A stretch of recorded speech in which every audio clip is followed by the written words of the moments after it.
ধৈর্য নিয়ে বসেন, দেখেন আল্লাহ আপনাদের কেমনে সাথে থাকে। কোরআনের আয়াত দিয়ে আমি আপনাদের দেখাই দেব। এখন প্রথম কথা হলো, আল্লাহ ইমানদারকে লক্ষ্য করলেন। আমরা সবাই ইমানদার। সাহাবীরা জিজ্ঞেস করলেন, ইয়া রাসূলুল্লাহ মা হুয়াল ঈমান, ঈমান সম্পর্কে আমরা জানতে চাই। আল্লাহ রাসূল বললেন, ইকরার বিল লিসান, তাসদীক বিল জানান, আমল বিল আরকান। এরই নাম হলো ঈমান। জবানে বলতে হবে লা ইলাহা ইল্লাল্লাহ, খালি জবানে বললে হবে না। এরপরে বলা হচ্ছে তাসদীক বিল জানান, কলিজার মধ্যে ঈমান। একটা আল্লাহর ওলিদের একটা কথা আছে, এটা কোরআন হাদিস না। মান আরাফা নফসাহু ফাকাদ আরাফা রব্বাহু। কেউ যখন তার নিজকে চিনতে পারবে, সে তখন তার আল্লাহকেও চিনতে পারবে। এই কথাটা কিন্তু কোরআন হাদিস না, কিন্তু কথাটা অত্যন্ত গুরুত্বপূর্ণ। আপনি কি কোনোদিন হিসাব করে দেখছেন যে আল্লাহ যদি আমাকে হিন্দুর ঘরে পাঠাতো? একটাবার কি মাথায় হাত দেখে চিন্তা করে দেখেন তো, আল্লাহ যদি আমাকে বৌদ্ধর ঘরে পাঠাতো, ইহুদির ঘরে পাঠাতো, খ্রিস্টানদের ঘরে পাঠাতো, তাহলে আমার অবস্থা কি হতো? আমাদের কি দুনিয়াই শেষ, না দুনিয়ার পরে আর একটা জগৎ আছে? আর একটা জগতের কথা আপনাদের খেয়াল আছে? আমরা কিন্তু এক জগতে ছিলাম বহুদিন, এক জগতে আমরা ছিলাম। সেই জগতের নাম হলো আলমে আরওয়াহ, রুহের জগৎ। সে জগতে তো আমরা ছিলাম, এটা বিশ্বাস হয়? বিশ্বাস হয় না? কিন্তু আমাদের কি মনে আছে? এই ফ্যান লাগবে না, ফ্যান লাগবে না, সেরকম গরম নাই। তো এক জগতে আমরা ছিলাম, সেটার নাম হলো রুহের জগৎ। আল্লাহ যদি আমাদের রুহগুলো ধরে ধরে হিন্দু বৌদ্ধ খ্রিস্টানদের ঘরে পাঠাতো, তাহলে আমাদের কি হতো? একটাবার চিন্তা করে দেখেন তো। আল্লাহ কোরআনে বলেছেন, অমাইয়াবো তাগি গয়রাল ইসলামা দীনান ফালাই ইয়ুকবালা মিনহু। এই আয়াতের বাংলা অর্থ হলো, ইসলাম ছাড়া অন্য কোনো ধর্ম কেউ যদি গ্রহণ করে, আল্লাহ বলেছেন লা ইউকবালা মিনহু, কখনোই তা কবুল করা হবে না। আল্লাহর কাছে একমাত্র কবুলযোগ্য ধর্মের নাম কি? সবাই বলা লাগবে, নাম কি? আল্লাহ বলেছেন ইন্নাদ দীনা ইনদাল্লাহিল ইসলাম। তাহলে চিন্তা করে দেখেন, হিন্দুর ঘরে, বৌদ্ধর ঘরে, ইহুদির ঘরে না পাঠায় আল্লাহ সরাসরি আমাদেরকে মুসলমানের ঘরে কবুল করার কারণে আমরা জন্মসূত্রে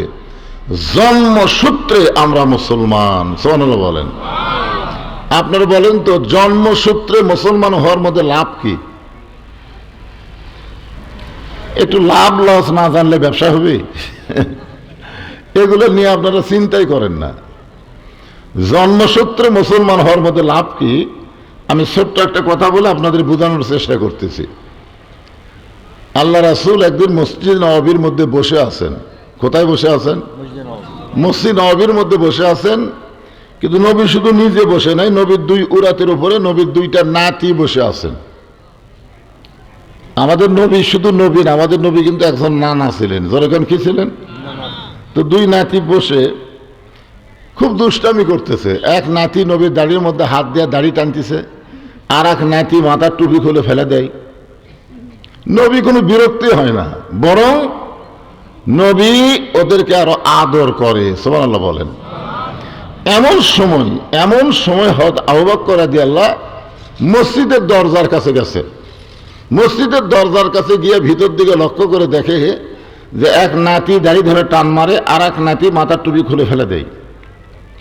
এই দৃশ্য দেখার পরে আল্লাহর বান্দা আবু বকর আসমানের দিকে তাকায় বলতেছে, আল্লাহ, আমার নবী শুধু বিশ্ব নবী নয়, আমার নবী হলেন পৃথিবীর 1 নম্বর নানা। জোরে গান সুবহানাল্লাহ। আমরা যদি নানা হতাম, আর নাতি যদি আমাকে দাড়ি ধরে টান মারে, টুপি খুলে যদি ফেলে দেয়, আমরা কি আদর করব না রাগ করব? এই নানাগুলা রাগ করবে না আদর করবে? দুষ্ট, এ কথা বলবো। কিন্তু নবী কোনো রাগ না করে বরং দুইটাকে আবার বুকের মধ্যে চাপে ধরে দোয়া করতেছে।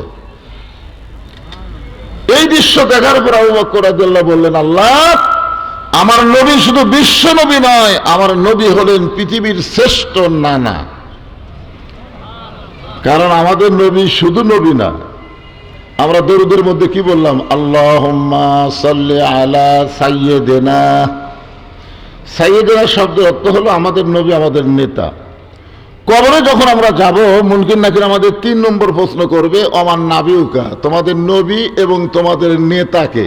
এ প্রশ্ন করবে, কিন্তু খালি প্রশ্ন করবে না তোমাদের নবীকে, প্রশ্ন করবে তোমাদের নবী এবং নেতা, তার নাম কি? তখন আমরা অনেকে হয়তো বলবো আমাদের নবী হলেন মোহাম্মদ রাসূলুল্লাহ আর আমাদের নেতা হলো বঙ্গবন্ধু। কেউ হয়তো বলবো আমাদের নবী হচ্ছেন মোহাম্মদ রাসূলুল্লাহ আর আমাদের নেতা হলো শহীদ জিয়া। মুসলমানের দাবি করার পরে আল্লাহর নবী ছাড়া অন্য কাউকে নেতা মানা যাবে না। যদি মানেন তো কবরে যা ধরা খাবেন। আচ্ছা, কবরে যা ধরা খালে তার অবস্থাটা কি হবে চিন্তা করে দেখেন তো। এখন এমন সময় হয়তো ওমর ফারুক মসজিদের মধ্যে ঢুকতেছেন, কিন্তু ঢোকার সময় আবু বকর রাদিয়াল্লাহু আনহু দেখে বলতেছেন, ভাইজান আপনি অনেক আগেই মসজিদে আইছেন, ভিতরে না ঢুকে দরজাত কি করতেছেন? আবু বকর বলে, ওমর একটাবার ভিতর দিকে লক্ষ্য করে দেখো। ওমর ফারুক ভিতর দিকে লক্ষ্য করে দেখতেছে, হোসাইন দাড়ি ধরে টান মারতেছে আর হাসান মাথার টুপি খুলে ফেলে দিচ্ছে। এই দৃশ্য দেখার পরে ওমর ফারুক বলতেছেন, এই 2টা সন্তান বড় বেদব হয়ে গেছে। এই 2টা সন্তান কি হয়ে গেছে? বেদব হয়ে গেছে, সবসময় নবীকে কষ্ট দেয়। আচ্ছা, আবু বকর কি বললেন আর ওমর কি বলতেছেন? অথচ আল্লাহ রাসূল বলেছেন, ইন্নী বুইসতু মুআল্লিমান, নিশ্চয় আল্লাহ আমাকে শিক্ষক করে দুনিয়াতে প্রেরণ করেছে, লিউতাম্মিমা মাকারিমাল আখলাক, আর আমার যারা ছাত্র হবে তারা চরিত্রের গোল্ডেন A+ পাবে। জোরে কান সুবহানাল্লাহ। আবু বকরের মতের সাথে ওমর ফারুকের মতের মিল নাই। আবু বকর বলতেছেন আমার নবী হলেন পৃথিবীর শ্রেষ্ঠ নানা, আর ওমর ফারুক বলতেছেন এই 2টা সন্তান বড় বেয়াদব। সঙ্গে সঙ্গে আবু বকর শাহাদাত আঙ্গুলি তুলে বললেন, ওমর যে কথা একটাবার বলেছো এই কথার দ্বিতীয়বার বলো না। তুমি যে 2টা সন্তানকে বেয়াদব বলেছো একবার, কিন্তু দ্বিতীয়বার যেন বলো না। ওমর ফারুক বললেন, আবু বকর ভাই আমার দোষ কোন জায়গায়? আবু বকর বললেন, ওমর তুমি যে 2 সন্তানকে বেয়াদব বলতেছো তাদেরকে তুমি চিনো? তুমি যে 2টা সন্তানকে বেয়াদব বললা যে হাসান হোসেন বেয়াদব হয়ে গেছে, এই 2টাকে তুমি চিনো? তো ওমর ফারুক বলেন, আবু বকর ভাই চিনবো না কেন, এরা হলো আলী আর ফাতেমার সন্তান। আবু বকর বললেন, শুধু আলী ফাতেমার সন্তান বললে হবে না, এদের আরো পরিচয় আছে। ওমর ফারুক বললেন, এদের আর কি পরিচয়? আবু বকর বললেন, ওমর তুমি কত বছর বয়সে ঈমান গ্রহণ করছো? ওমর ফারুক বললেন, আমি 27 বছর বয়সে ঈমান গ্রহণ করছি। আবু বকর বললেন, ঈমান গ্রহণ করার আগে তুমি কি ছিলে? ওমর ফারুক বললেন, ঈমান গ্রহণ করার আগে আমার চাইতে খারাপ মানুষ পৃথিবীতে কেউ ছিল না, যিনি নবীকে নাঙ্গা তরবারে হাতে নিয়ে হত্যা করার জন্য রওনা দিয়েছিল। জোরে কোন কথা ঠিক না? আবু বকর বললেন, ওমর আমিও 35 বছর বয়সে ঈমান গ্রহণ করেছি। শুনে নাও ওমর, ঈমান গ্রহণ করার আগে তুমি কাফের ছিলা, আমি আবু বকর কাফের ছিলাম। তাহলে হিসাব করে দেখো, তোমার হায়াতের 27 বছর তুমি কুফরে হালে কাটাইছো, আমার হায়াতের 35 বছর আমি কুফরে হালে কাটাইছি। আর যে 2টা সন্তানকে তুমি বেয়াদব বলতেছো এরা জন্মসূত্রে জান্নাতি হয়ে জন্মেছে।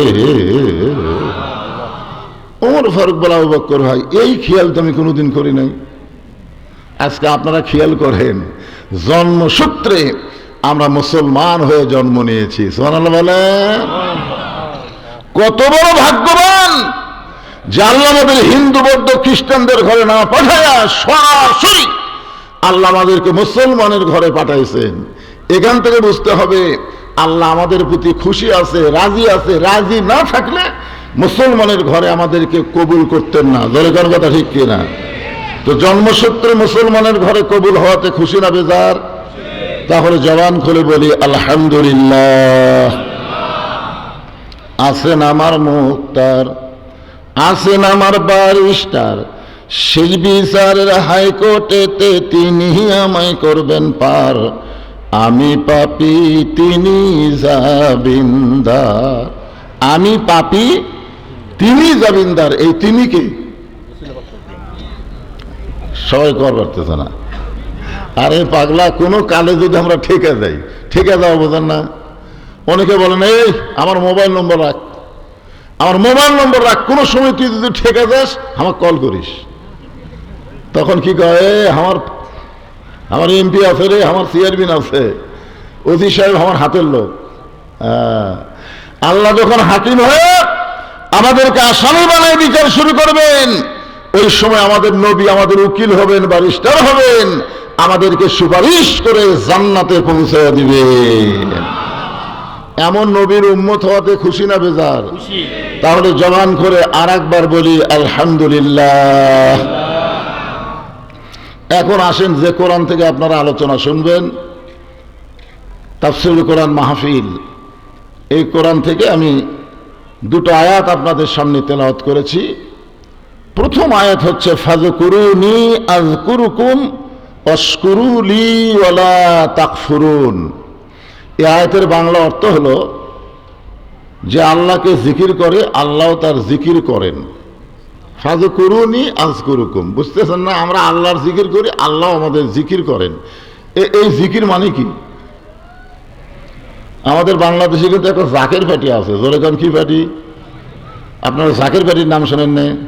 সেই জিকির, আমার দয়াল বাবার দরবারেতে কেউ ফিরে না খালি হাতে, এরকম একটা পাখি আছে না নাই? কি কয় হায়রে, আল্লাহ বলতেছেন ফাযকুরুনি আযকুরকুম, যে আমাকে জিকির করে আমি আল্লাহ তার জিকির করি।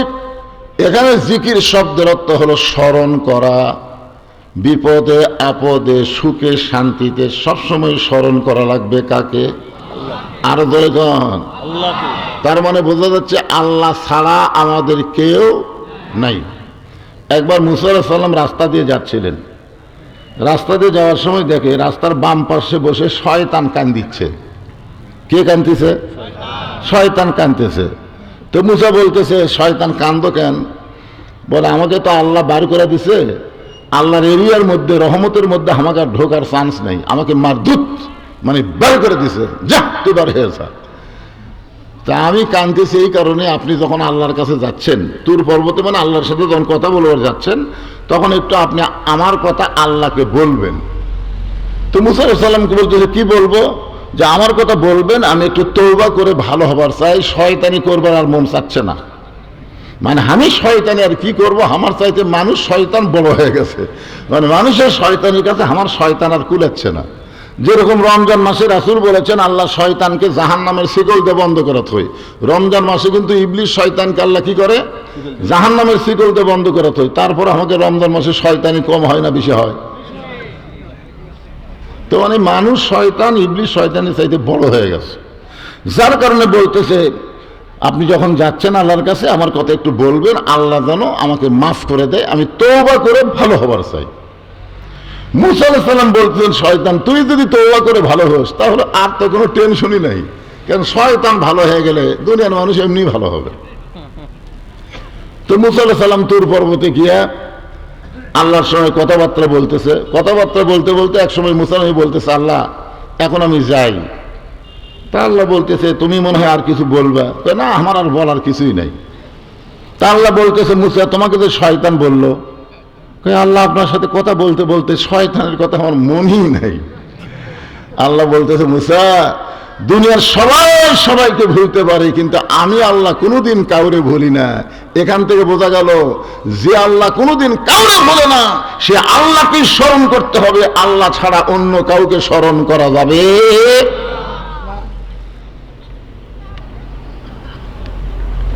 কি দিলেন এখনই? না না, আপনার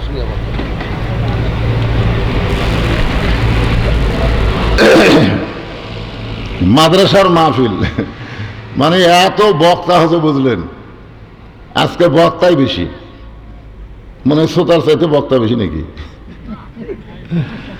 আমি এখানে মাগরিবের নামাজের পরপরই আইছি, কারণ এখন বৈশাখ মাস, আল্লাহ যে আপনাকে আসমান ভালো রাখছে এটা আল্লাহর রহমত, ঠিক কিনা বলেন? কারণ যে হারে চারিদিকে শুরু হয়েছিল, আল্লাহ রহম করছে। পিছনে যারা দাঁড়িয়ে আছেন ভাইজান, আমি কি অচেনা বক্তা? না না না, অনেকে মনে করতেছে ঢাকার থেকে বক্তা আসছে রে, কি কোতে কি কয়। আমি হলাম আপনাদের পকেটের বক্তা, জোরে কোন কথা ঠিক কিনা? আপনারা বলেন তো কার পকেটে আমার ওয়াজ নাই? আপনাদের আদমদিগির বহু লোক আমার কয় হুজুর আপনার ওয়াজ না দিলে আমার ঘুমই ধরে না, মানে ঘুমানোর সময় আমার ওয়াজ দিয়া তারপরে ঘুম পাড়ে। আরে মা বোনেরা তো আমার ওয়াজের সেই পাগলি, একে বসার ব্যবস্থা করছেন নাকি মা বোনদের বসার? আচ্ছা মাশাআল্লাহ। এই মায়ের এই জোরে কথা বলা যাবে না, চুপ করে ওয়াজ শোনা লাগবে। তো মুসা বলতেছে আল্লাহ শয়তানের কথা আমার মনেই নাই। আল্লাহ বলতেছে মুসা, শয়তান যখন আবার তোমাকে ধরবে তুমি বলে দিও আমি আল্লাহ শয়তানের তওবা কবুল করব, তবে তওবাটা হলো আদমের কবরের কাছে গিয়ে যদি একটা সেজদা করে তাহলে আমি আল্লাহ শয়তানকে মাফ করে দেব। যখন আদম জীবিত ছিল তখন তো করেনি, সেজদা না করার কারণে তো শয়তান হয়ে গেছে নাকি কখন? তো এখন যখন আদম দুনিয়াতে নাই, তো আদমের কবর আছে, ওই কবরে দেখা গেলে একটা সেজদা দিলেই আমি আল্লাহ শয়তানকে মাফ করে দেব। তো মুসা আলাইহিস সালাম যখন আসতেছে তুর পড়তে ফিরে, তখন শয়তান বলতেছে আল্লাহ নই মুসা আমার খবর কি? বলে তোমার কথা আমাকে আল্লাহ বলার মনেই নেই, বরং আল্লাহ পাকে আমাকে জানায় দিল শয়তান যদি তওবা করতে চায় তাহলে আদমের কবরে যেন একটা সেজদা দেয়। শয়তান বলতেছে বাঁচা থাকতেই দেইনি, আর মরা মানুষের কবর সেজদা দেব? এই কথা বলার পিছনে কারণ হলো ফাযকুরুনি আযকুরুকুম, আল্লাহ বললেন যে আমাকে স্মরণ করে আমি আল্লাহ তাকে স্মরণ করি। আল্লাহর একজন মস্ত বড় পয়গাম্বর, নাম হলো নূহ নবী। জোরে বলেন নাম কি? শুকনা জায়গায় একটা নৌকা তৈরি করতেছেন। শুকনা জায়গায় নৌকা তৈরি যখন করে এমন সময় এক বুড়ি মানুষ লাঠিতে ভর দেশে বলে বাবা নূহ এই শুকনা জায়গায় নৌকা বানানোর কারণ কি? নূহ বললেন বুড়িমা বন্যা নামক একটা গজব হবে, যে গজবে গোটা পৃথিবী ধ্বংস হয়ে যাবে, গোটা পৃথিবী পানির তলায় 40 দিন পর্যন্ত ডুবে থাকবে, এমনকি পাহাড় পর্বত পর্যন্ত বন্যার পানিতে ডুবে যাবে। এই নৌকার মধ্যে যারা জায়গা পাবে কেবলমাত্র তারাই জীবিত থাকবে। সুবহানাল্লাহ বলেন। বুড়ি বলতেছে বাবা নূহ এত বড় বন্যার গজবে সবাই যদি নৌকায় উঠতে চায় তাহলে তোমার ছোট্ট নৌকার মধ্যে কি সবার জায়গা হবে? নূহ বললেন বুড়িমা এই নৌকায় ওঠার শর্ত হলো আল্লাহর বান্দা বান্দি যারা, ইমানদার বান্দা বান্দি যারা নৌকার মধ্যে জায়গা পাবে তারা। সঙ্গে সঙ্গে বুড়ি বললেন বাবা আমি তাহলে ইমানদার বান্দি হবার চাই। নূহ বললেন তাহলে আমার সঙ্গে পড়েন লা ইলাহা ইল্লাল্লাহু নূহ নবিয়ুল্লাহ। নূহ বলতেছে বুড়িমা আপনার আর কোনো টেনশন নাই, আপনার আর কোনো টেনশন নাই, বন্যা গজব যখন শুরু হবে আমি আপনার হাত ধরে নৌকায় উঠায় নিব। সঙ্গে সঙ্গে বুড়ি বললেন আলহামদুলিল্লাহ। আচ্ছা নৌকায় হাত ধরে কে তুলবে, আল্লাহ না নূহ? এই ধরে কেন কে তুলবে? আল্লাহ তুলবে। নূহ বলতেছে বন্যা গজব যখন শুরু হবে আমি তখন তোমাকে হাত ধরে নৌকায় উঠাই নেব। বুড়ি উচিত ছিল প্রশংসা করা, বাবা নূহ তুমি অত্যন্ত ভালো মানুষ বাবা, বিপদের সময় তুমি আমাকে হাত ধরে নৌকায় উঠাবা। কিন্তু বুড়ি নূহুর প্রশংসা না করে বুড়ি বললেন কি আলহামদুলিল্লাহ। কিন্তু আমাদের বাংলাদেশে অনেকে আছে আমার নেতার চরিত্র ফুলের মতন পবিত্র, নামাজ পড়ে না এক ওয়াক্ত, এরকম প্রশংসা করার চান্স আছে না নাই? জোরে কেন আছে না নাই? কোন নেতার প্রশংসা করা যাবে না, একমাত্র একজন নেতা লাকাদ কানা লাকুম ফি রাসূলিল্লাহি উসওয়াতুন হাসানা। আল্লাহ বলেছেন সফলতা যদি অর্জন করতে চাও তাহলে দুনিয়ার সমস্ত পাঁচশো নেতা বাদ দিয়া মুহাম্মদ রাসূলকে তোমাদের আদর্শের নেতা হিসাবে গ্রহণ করে না। বিশ্ব নবীর চরিত্র এরা বলতে ম্যান ম্যান ম্যান ম্যান করতেছেন। আল্লাহ কোরআনে বলেছেন ইন্নাকা লাআলা খুলুকিন আযীম, আমার নবীর চরিত্র হলো মহান চরিত্র। আল্লাহর আযীম নাম নবীর চরিত্রের মধ্যে ঢুকাই দিয়েছেন। এই জন্য যেই বলবো বিশ্ব নবীর চরিত্র, আপনার বলবেন ফুলের চাইতেও পবিত্র বিশ্ব নবীর চরিত্র। এই যে আপনার এখানে বললেন, এখানে অনেক ফেরেশতা আছে।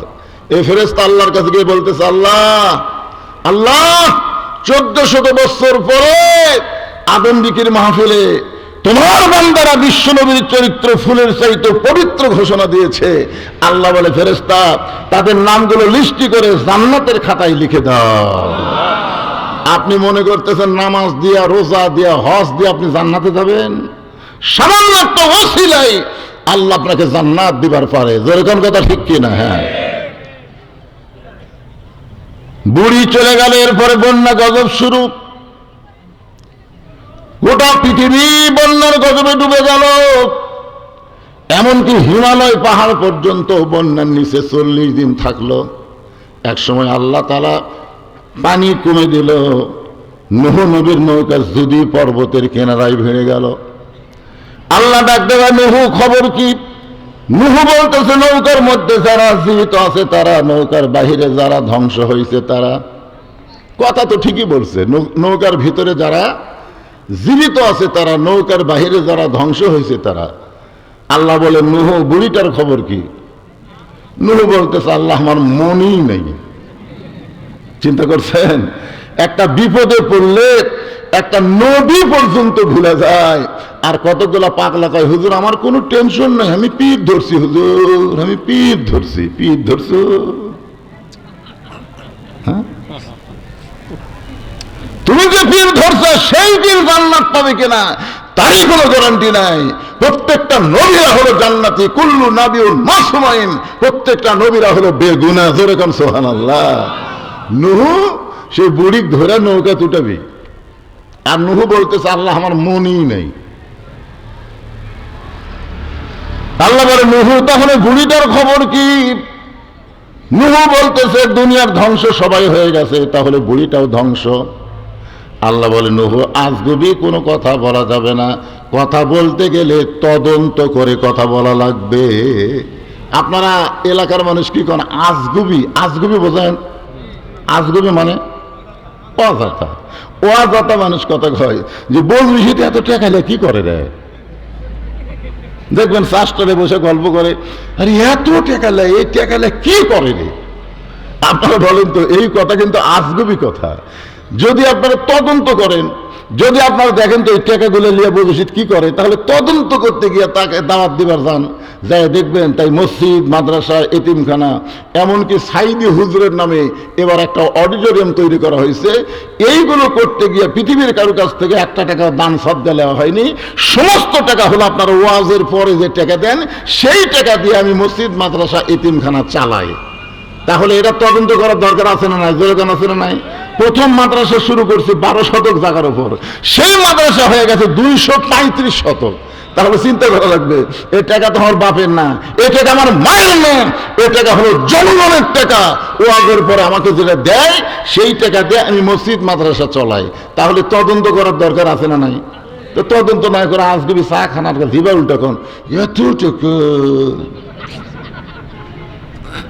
কি? আল্লাহ বলেন, নূহ আজ যদি কোনো কথা বলা যাবে না, কথা বললে তদন্ত করে কথা বলতে হবে। এবার নূহ নবী তদন্ত করতে গিয়ে দেখে বুড়ি তো দূরের কথা, বুড়ির ঝুবড়ি বাড়ি পর্যন্ত কিছুই হয়নি।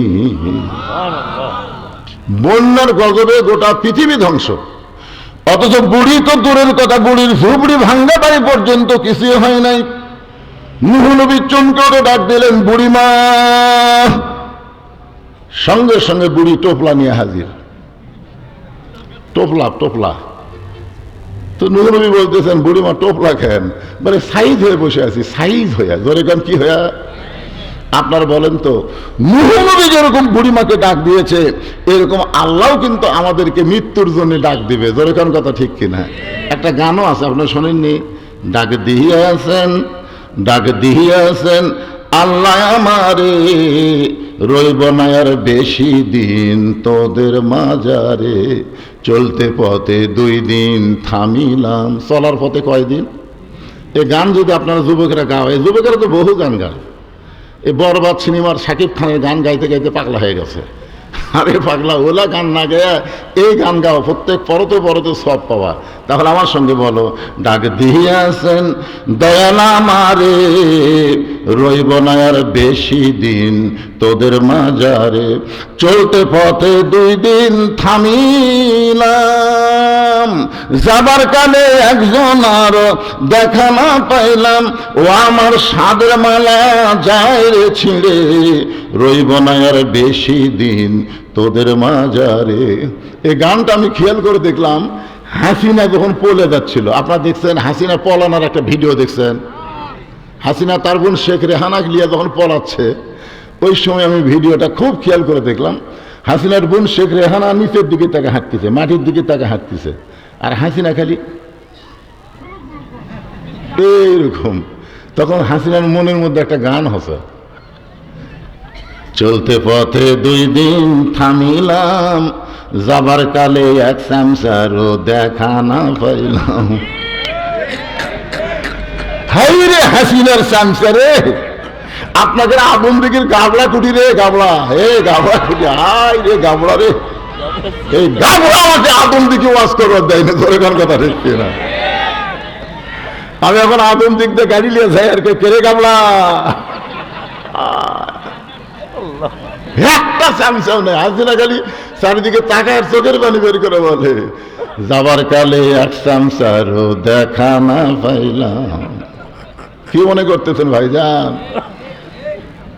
বুড়ি বলতেছে, রেডি হয়ে টোপলা টাপলি গোছায় বসে আছি, তুমি যখন আমাকে ডাক দিবা, বন্যা গজব থেকে বাঁচার জন্য নৌকায় ধরে তুলবা, আমার যেন বের হতে দেরি না হয়। আল্লাহ বলেছেন, লা তামুতুন্না ইল্লা ওয়া আনতুম মুসলিমুন, মুসলমান না হয়ে তোমরা কেউ মরিও না।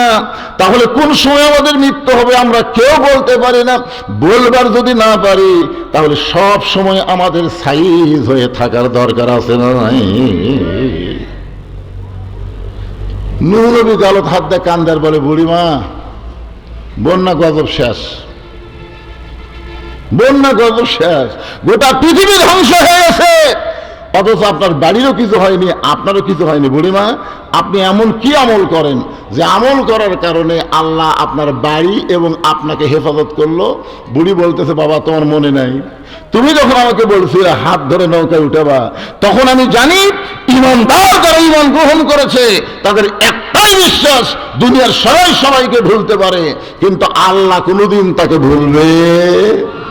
তাহলে আমরা জিকির করবো কার? এরপরে আল্লাহ বললেন, অশকুরুনি ওয়ালা তাকফুরুন, শুকর গুজার করতে হবে আল্লাহর। যারা আল্লাহর শুকর গুজার করবে না, আল্লাহর শুকর গুজার না করলে কুফরি হয়ে যাবে। জোরে কোন ঠিক কি না? এখন আপনারা বিশ্বাস করেন। এরপর আল্লাহ বলতেছেন, ইয়া আইয়ুহাল্লাযীনা আমানু ইসতাঈনু বিস-সাবরি ওয়াস-সালাহ ইন্নাল্লাহা মা'আস-সাবিরিন। এই ইমানদার বান্দারা, এই পিছনে যারা দাঁড়িয়ে আছো, তোমরা কি ইমানদার না? এখানে আল্লাহ বলতেছেন, ইয়া আইয়ুহাল্লাযীনা আমানু। খুব খেয়াল করেন, আপনারা যারা বসে আছেন এবং যারা দাঁড়িয়ে আছেন, সবাইকে আমি বলবো, অনুরোধ করে বলতেছি, বসেন বসেন, জায়গা আছে তো, বসেন। বসবার করে সব পিছন দিকে যায়, যাও। ইমানদারকে লক্ষ্য করে আল্লাহ বলতেছেন, যারা আমাকে বিশ্বাস স্থাপন করেছো, আমি আল্লাহর কাছে যদি তোমরা কিছু পাবার চাও, তাহলে এমনি এমনি চাইলে হবে না, 2টা মাধ্যম লাগবে, একটা হলো ধৈর্য আর একটা হলো নামাজ। কি? তাহলে আমাদের ধৈর্য কম না বেশি? কম। 15.5 বছর হাসিনা ইচ্ছা মতো আমাকে চলাছে, আমরা কিন্তু ধৈর্য ধারণ করে বলছি, তোর বিচার আল্লাহ করবি রে, তোর বিচার আল্লাহ করবি রে, কর্ণে কর্ণে। এটা কি কম ধৈর্য নাকি? ইন্নাল্লাহা মা'আস সাবিরিন, ধৈর্যশীলদের সঙ্গে কে আছে? আরো জোরে বলেন। আজকে এখানে ধৈর্য নিয়ে বসেন, ধৈর্য নিয়ে বসেন, দেখেন আল্লাহ আপনাদের কেমনে সাথে থাকে। কোরআনের আয়াত দিয়ে আমি আপনাদের দেখাই দেব। এখন প্রথম কথা হলো, আল্লাহ ইমানদারকে লক্ষ্য করলেন। আমরা সবাই ইমানদার। সাহাবীরা জিজ্ঞেস করলেন, ইয়া রাসূলুল্লাহ মা হুয়াল ঈমান, ঈমান সম্পর্কে আমরা জানতে চাই। আল্লাহ রাসূল বললেন, ইকরার বিল লিসান, তাসদীক বিল জানান, আমল বিল আরকান। এরই নাম হলো ঈমান। জবানে বলতে হবে লা ইলাহা ইল্লাল্লাহ, খালি জবানে বললে হবে না। এরপরে বলা হচ্ছে তাসদীক বিল জানান, কলিজার মধ্যে ঈমান। আচ্ছা, কলিজার মধ্যে যখন ঈমান থাকে তখন সেই মানুষটার চরিত্র কেমন হয়? আমি একটা দৃষ্টান্ত দিব, মনোযোগ দিয়ে শোনা লাগবে। এটা কিন্তু 1000 বছর আগেকার কথা না, 100 বছর আগেকার কথা না, এটা হাসিনার সময়ের কথা, বেশি আগের কথা না। লোকটার নাম হলো মীর কাসিম আলী। লোকটার নাম কি? মীর কাসিম আলী। উকিলের নাম হলো তাজুল ইসলাম। উকিল সাহেব এসে বলতেছে, স্যার আজকে রাত 12টায় আপনার ফাঁসি হবে। তাসদীক বিল জানান মানে কলিজার মধ্যে ঈমান থাকলে সেই লোকটার চাল চরিত্র কেমন হয় একটু খেয়াল করেন। বলতেছে, স্যার আজকে রাত 12টায় আপনার ফাঁসি হবে। তো মীর কাসিম আলী বলতেছে, উকিল সাহেব এখন কয়টা বাজে? তো বলতেছে, এখন বাজে রাত 9:30। তখন বলতেছে, আলহামদুলিল্লাহ আলহামদুলিল্লাহ, এখনো 2.5 ঘন্টা আছে। আপনার বলেন তো, 2.5 ঘন্টা পর যার ফাঁসি হবে সে আলহামদুলিল্লাহ কবে? তার ঈমান তাকে বোঝা দিচ্ছে যে দুনিয়াতে আসা থাকার জন্য না, দুনিয়াতে আসলে যাওয়া লাগবে। তাসদীক বিল জানান যখন কলিজার মধ্যে অর্জন হবে, সেই লোকটা দুনিয়ার পাগল হবে না, সেই লোকটা আল্লাহর পাগল হবে। জোরে জোরে কথা ঠিক কি না? বলতেছে 2.5 ঘন্টা পর আমার ফাঁসি হবে, খামাখা 2.5 ঘন্টা চেতন থেকে লাভ কি? আমি 2 ঘন্টা ঘুম পারি, 2 ঘন্টা ঘুম পারি। উকিল সাহেব, যদি আমি চেতন না পাই তাহলে তুমি আমাকে চেতন করো। আপনার বলেন 2.5 ঘন্টা পর যার ফাঁসি হবে, তাই বলতেছে খামাখা বসে থাকা লাভ কি? আমি 2 ঘন্টা ঘুম পারি, যদি চেতন না পাই তাহলে তুমি আমাকে ডাক দিও। উকিল খালো ওটমোট কামড়ায় করে ফাঁসি হবি হরি, আর ওই ঘুম পাইবি, চেতন পাবি না, আমার ডাক দেওয়া লাগবে। উকিল মনে মনে চিন্তা করতেছে, ফাঁসির চিন্তায় লোকটা পাগল হয়ে গেছে, তার সাথে গল্প করে লাভ নাই। মনের দুঃখে উকিল তাজুল ইসলাম যখন বাইরে গেছে, রাত যখন 11:30, এমন সময় উকিল ফাঁসির কন্ডম সেলে ঢুকে দেখে মীর কাসিম আলী নাক ডাকা ঘুম পাড়তেছে।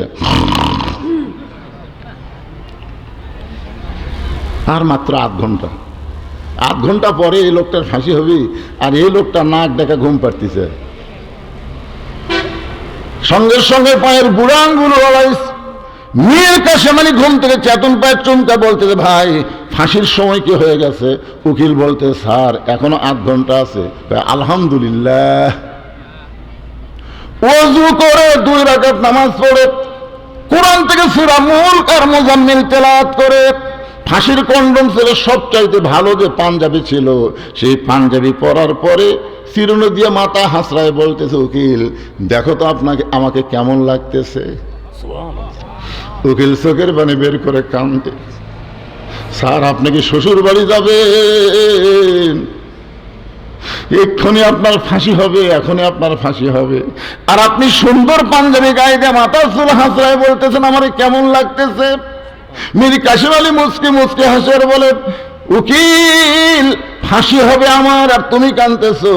তাসদীক বিল জানান, কলিজার মধ্যে ঈমান নিয়ে আমি ঘুমাইছিলাম, ওই ঘুমের ঘরে আল্লাহ পাক আমারে দেখাইছে অন্যায়ভাবে কাউকে যখন ফাঁসি দেওয়া হয় তার মৃত্যু হয় না, তার মৃত্যু হয় না, দুনিয়াতে ফাঁসি হবে, দেহ থাকবে দুনিয়ায়, আর প্রাণ পাখি যাবে ইল্লিন নামক জান্নাতের বাগানে।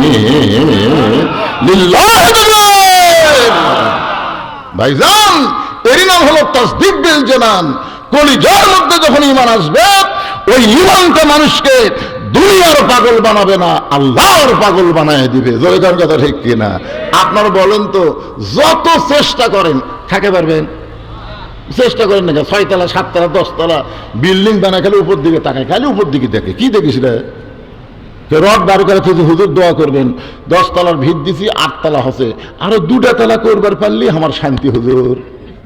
আর 2 কান্দের ফেরেশতাকে আল্লাহ এই শয়তানের কান্দ থাকো না, এই শয়তানের কান্দ থাকবো না, কারণ এক যাওয়া লাগবে নিচের দিকে আর ওই দেখে উপর দিকে, এই তো পুরো শয়তান হয়ে গেছে। কলিজার মধ্যে যখন ঈমান থাকবে, এই মানুষটা কোনো সময় উপর দিকে তাকাবে না, নিচের দিকে তাকায় তাকায় হাঁটবে। জোরে কোন কথা ঠিক কি না? এরপরে রাসূল বলেন আমল বিল আরকান, ঈমান অনুযায়ী আমল করা লাগবে।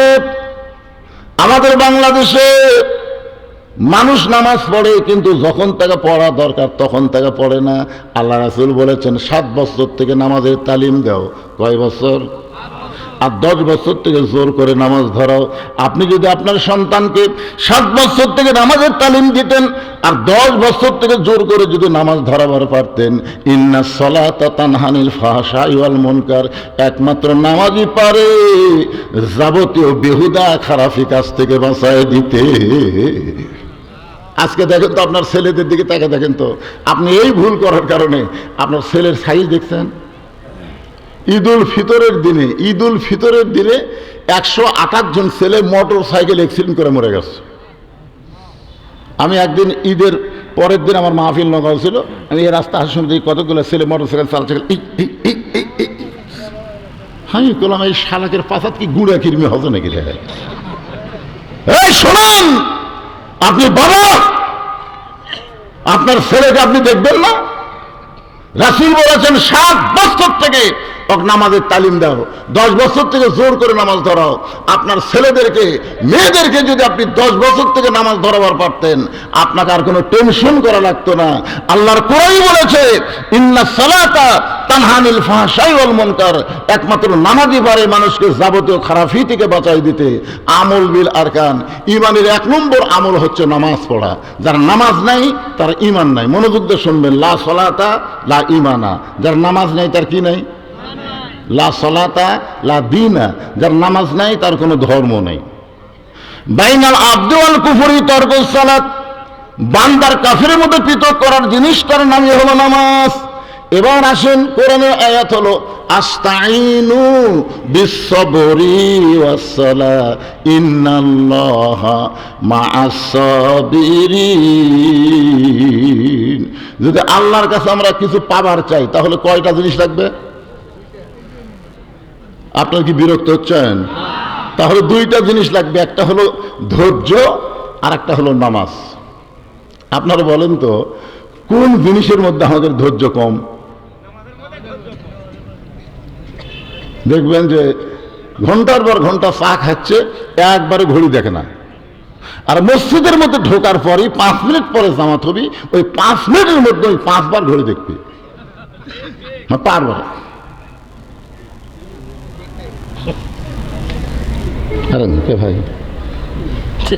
ভাই এখনো 3 মিনিট, আজ ঘড়ি লড়তেছে না রে, আজ ঘড়ি লড়তেছে। যেই লোকটা এত অস্থির, ওই লোকটাই মসজিদ থেকে বার হয়ে চাষটলে 1 ঘন্টা আড্ডা গুলি মারতেছে, একবারও ঘড়ি দেখতেছে না। অথচ আপনি জানেন আল্লাহর ঘরের মধ্যে ডান পা দিয়ে আপনি কি দোয়া পড়ছেন? আল্লাহুম্মা আফতাহ লি আবওয়াব রাহমাতিক, মানে কি? আপনি ঢুকেন নাই, আল্লাহ আপনাকে দয়া করে রহমতের ঘরের মধ্যে ঢুকিয়ে দিয়েছে। জনগণ কথা ঠিক, সময় মতো নামাজ হবে। বারবার আপনি ঘড়ি কেন দেখতেছেন? আপনি অস্থির কেন হচ্ছেন?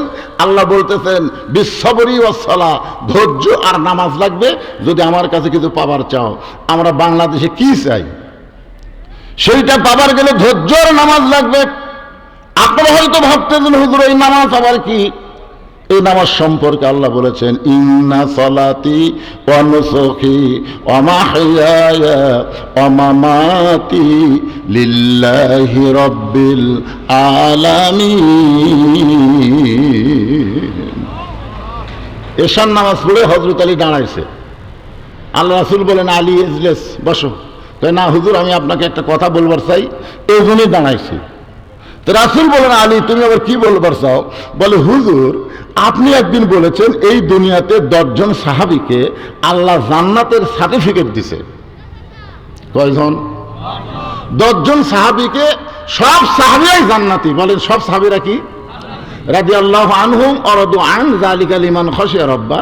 যাদের পিছনে রাদিয়াল্লাহু তাআলা আনহু আছে, আল্লাহ রাসূল বলেছেন তাদের সবাইকে আল্লাহ বিনা হিসাবে জান্নাত দিয়ে দিবে। কিন্তু আল্লাহর কি শান, 10 জনের নাম আল্লাহ প্রকাশ করছে। 1 নম্বর আবু বকর, খেয়াল করবেন, 1 নম্বর কে? 2 নম্বর ওমর, 3 নম্বর ওসমান, 4 নম্বর আলী, 6 নম্বর আব্দুর রহমান ইবনে আউফ, 7 নম্বর হলো জুবাইর, 6 নম্বর হলো জুবাইর, 7 নম্বর হচ্ছে তালহা, 8 নম্বর সাদ ইবনে আবি ওয়াক্কাস, 9 নম্বর আবু সাইদ, আর 10 নম্বর হলো ওবাদা ইবনুল জাররাহ। এই 10 জন হলেন আশারে মুবাশশারা। কি বুঝলেন আশারে মুবাশশারা মানে কি? দুনিয়াতেই আল্লাহ তাদেরকে জান্নাতের সার্টিফিকেট দিয়েছে। যেরকম সুবহানাল্লাহ। আলী বলছে যে হুজুর, আমি একটা গোপন কথা বলবো, সেটা হলো এই, আমি যদি আজ থেকে যদি ফজরের নামাজ না পড়ি, ফজরের নামাজ যদি আজ থেকে আমি না পড়ি, এরপরেও কি আল্লাহ আমাকে জান্নাত দিবে? সমস্ত সাহাবের খেলে ওটমোট কামড়াচ্ছে, ওটমোট। কিন্তু এত বড় সাহস একে আল্লাহ কে দিল রে? আলী বলতে যে হুজুর, চিন্তা ভাবনা করে কোন, আমার নাম যদি জান্নাতের সার্টিফিকেটের 4 নম্বরে থাকে, তার আমি যদি ফজর না পড়ি, এরপরেও কি আল্লাহ আমার জান্নাত দিবে? আল্লাহ রাসূল কিছুক্ষণ পরে বললেন, আলী শুধু ফজর না, তুমি যদি সমস্ত নামাজ বাদ দাও, এরপরও আল্লাহ তোমাকে জান্নাত দিবে। আলী বলতেছে, একদিনে কি সব বাদ দেওয়া যায়? এতদিনের অভ্যাস, একদিনে সব বাদ দেওয়া যায় না। তো এই ফজর নামাজ পড়তে আমার একটু বিরক্ত লাগে। আরামের ঘুম ভেঙে সালাত খায়রুন নাম শোনার সাথে সাথে বিরক্ত লাগে। এই জন্যে আজ থেকে আমি আর ফজর পড়বো না। আল্লাহ রাসূল বললেন, ঠিক আছে, না পড়লেও আল্লাহ তোমাকে জান্নাত দিবে। এই কথা বলে হযরত আলী যখন মসজিদ থেকে বের হয়ে গেছে, এমন সময় আবু বকর রাসূলের কাছে গিয়ে বলতেছে, হুজুর, এর কান সাড়ে তাকে চোর মেরে ফেললেন না? এত বড় একটা খারাপ কথা বললো যে আজ থেকে ফজর নামাজ পড়বো না। রাসূল বলেন, আবু বকর, তোমার কানটা আমার মুখের কাছে দাও, আমি আসল কথা বলি। আবু বকর রাদিয়াল্লাহু যখন নবীর মুখের কাছে কান দিয়েছে, নবী ফিসফিস করে বলতেছে, নামাজ যদি জান্নাতের জন্য হয় তাহলে আলী নামাজ বাদ দিবে, আর নামাজ যদি আল্লাহর জন্য হয়, আমি রাসূল বলতেছি গোটা দুনিয়া বাদ দিলেও আলী এক ওয়াক্ত নামাজ বাদ দিবে না। এখন তুমি বলো আবু বকর, নামাজ কি জান্নাতের জন্য না আল্লাহর জন্য? তো বলতেছে আল্লাহর জন্য। তা আলী কি বলছে? নামাজ না পড়লেও যদি জান্নাতে যাওয়া যায়, পড়বো না। হযরত আলী তাড়াতাড়ি বাড়ির দরজায় গিয়ে ডাক দিলেন, হাসান হোসেনের মা, রে নবীর মেয়ে ফাতেমা। সঙ্গে সঙ্গে ফাতেমা দরজা খুলে চমকে গিয়ে বলতেছে, আসসালামু আলাইকুম। হযরত আলী বলতেছে, আমার মনে নাই রে। কি মনে নাই কন্ত? আল্লাহ রাসূল বলেছেন যে তোমরা পুরুষ মানুষ কোন জায়গা থেকে যখন আসবে, বাড়িতে এসে সর্বোত্তম তোমরা সালাম দিবে, আসসালামু আলাইকুম ইয়া আহলাল বাইত। সালাম দেওয়ার সঙ্গে সঙ্গে ওই বাড়ির উপরে আল্লাহর অবারিত রহমত বর্ষণ হবে। তাহলে সুবহানাল্লাহ বলে হবে না? আপনারা কি দরজার সালাম দেন? যে স্বামী স্ত্রীর মধ্যে সালামের আদান প্রদান আছে, ওই স্বামী স্ত্রীর কোনোদিন তালাক হবে না। যে স্বামী বউরে সালাম দেয়, বউ স্বামীরে সালাম দেয়, ওই স্বামীর বাপ মায়ের বিরুদ্ধে কোনোদিন বউ কথা বলবে না, কোনোদিন কথা বলবে না। কিন্তু আমাদের সালাম কালাম নাই, খালি বউ খালি কানের মধ্যে বিষ ঢুকে দেয়, তোমার মা ভালো না, তোমার বাপ ভালো না। কি আজ থেকে সালাম দেওয়া শুরু করবেন? ফাতেমা বলতেছে আসসালামু আলাইকুম, আলী বলতেছে আর মনে নেই। ফাতেমা বলতেছে সারা জীবন আপনি দরজা এসে আমাকে সালাম দেন, আর আজকে সালাম বাদ দেওয়ার কারণ কি? আলী মনে মনে ভাবতেছে, আজকে ঈশান ফজর নামাজ বাদ দিবার চাচ্ছি, তাই বলে কি আমার সালাম আল্লাহ কাড়াই নিল রেখে? হযরত আলী ফাতেমাকে বুকের মধ্যে নিয়ে বলে, ফাতেমা, আজকে আমাকে যেন ফজর আযান শোনার পরে ডাক দিও না। হযরত বেলাল যখন আযান দিবে, ওই আযান শুনে যেন আমাকে ডাক দিও না। আমি নবীর কাছে বলে আইছি, আজ থেকে আর আমি ফজরের নামাজ পড়বো না, কারণ নামাজ না পড়লেও আল্লাহ আমাকে জান্নাত দিবে। ফাতেমা মুস্কি মুস্কি হাসতেছে, কারণ ফাতেমা হযরত আলীকে চিনে, প্রত্যেকটা বিবি তার স্বামীকে চিনে। যেরকম চিনি কি চিনে না? আমি কত বড় হুজুর এটা আপনারা কেউ বলতে পারবেন না, এটা জানে হলো আমার বউ। আমি বইয়ের হাতে 500 টাকা দিয়ে বললাম, তুমি খালি একবার আমাকে হুজুর কত দেখি, তোমার মুখে হুজুর শুনতে কেমন লাগে? আমার বউ মুসকে মুসকে হাসে আর কয়, জনগণ আপনাকে চিনে না তাই হুজুর কয়। কিন্তু আমি আপনাকে চিনি, হুজুর হওয়া এত সহজ নয়। তাহলে আমাকে সবচাইতে যিনি বেশি চিনে তিনি কে? জোরে বলেন না কেন তিনি কে? তিনি আমার বউ। তাহলে হযরত আলী যখন বলতেছে আজকে ফজরের নামাজে আমাকে ডাক দিও না, ফাতেমা মুচকি মুচকি হাসতেছে। মুচকি মুচকি হাসার কারণ হলো একদিন আল্লাহর নবী ফাতেমার ঘরের মধ্যে ঢুকে, ফাতেমা ঘরের কোনায় ছোট বাচ্চার মতন কাঁদতেছে। রাসূল ফাতেমার কাছে গিয়ে বললেন, মা তুই এইভাবে কেন কাঁদতেছিস? ফাতেমা বলে, বাবা দুনিয়াতে কি কোনো ধনী যুবক ছিল না যে যুবকের সঙ্গে আপনি আমাকে বিয়ে দিতেন?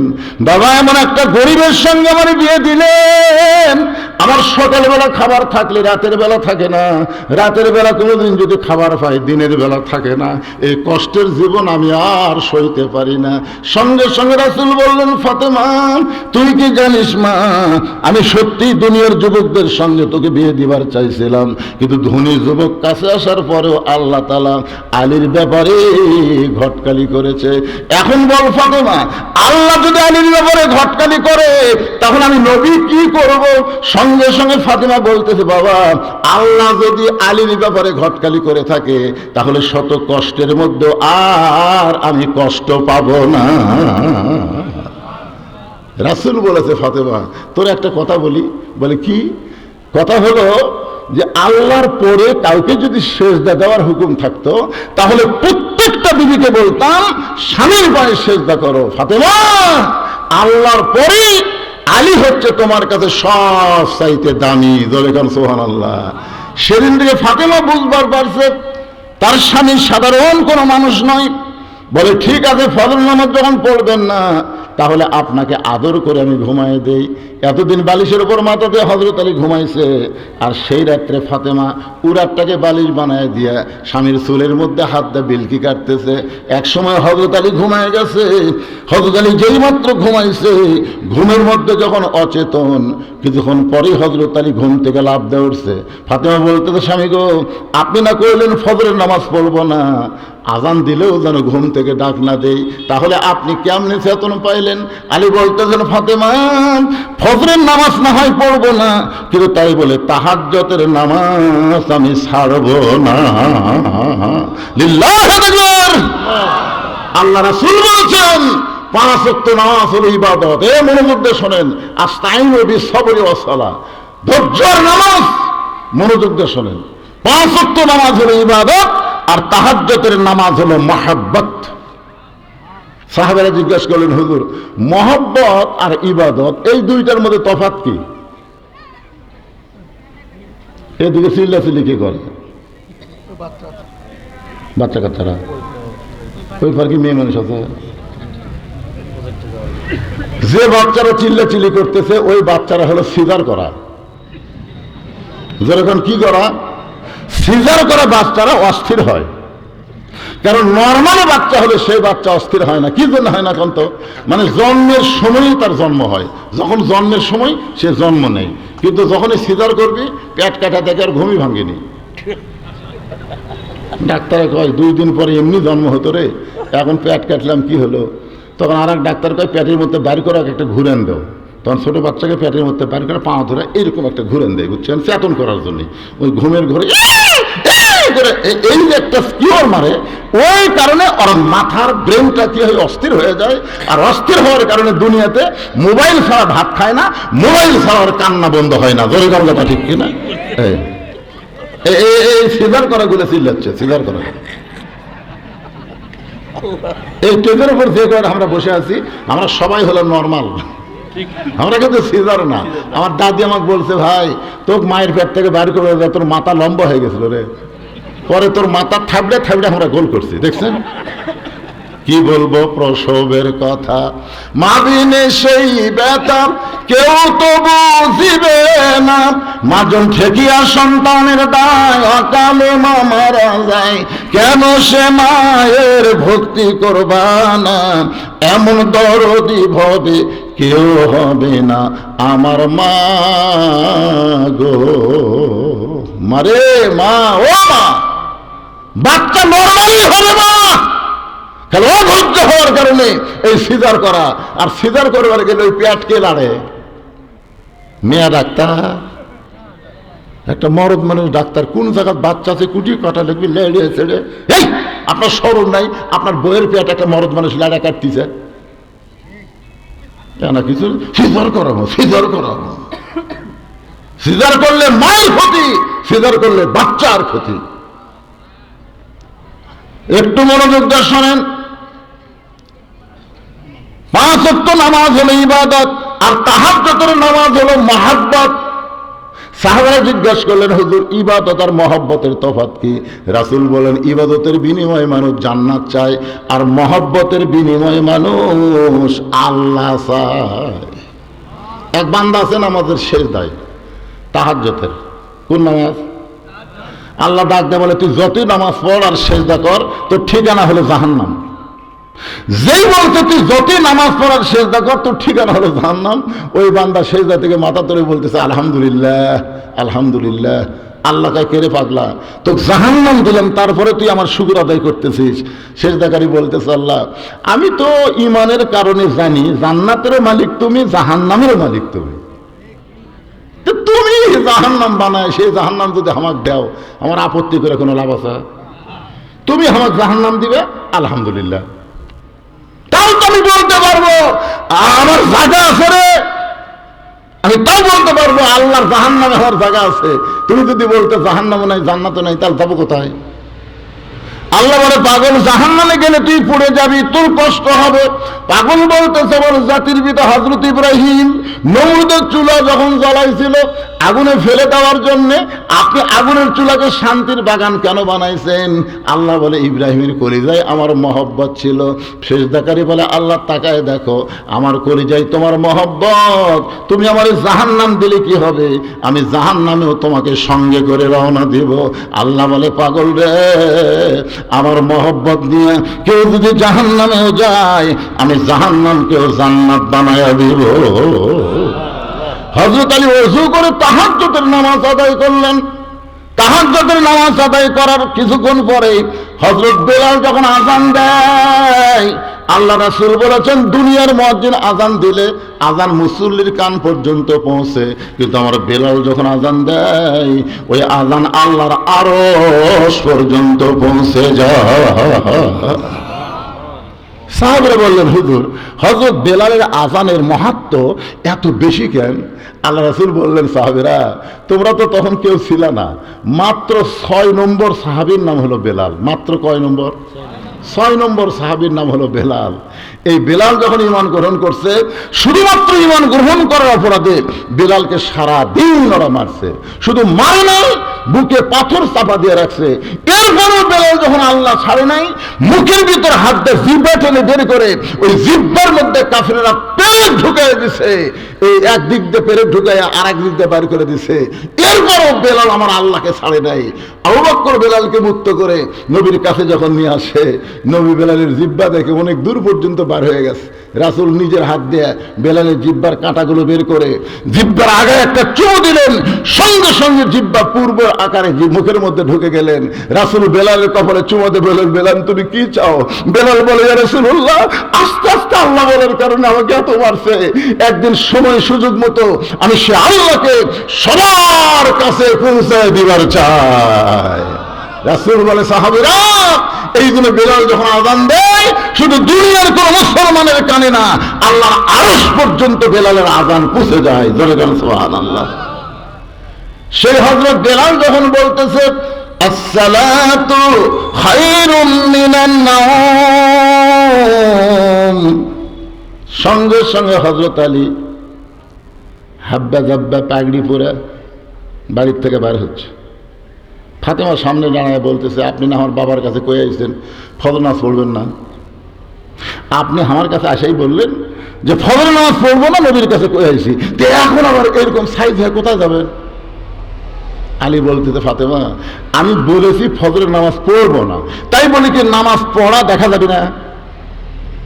আমি এতদিন ভিতরে ঢুকে নামাজ পড়েছি, আজকে বাইরে থেকে দেখব কিভাবে নবীর সাহাবীরা নামাজ পড়ে, আমি একটু পড়া দেখতে চাই।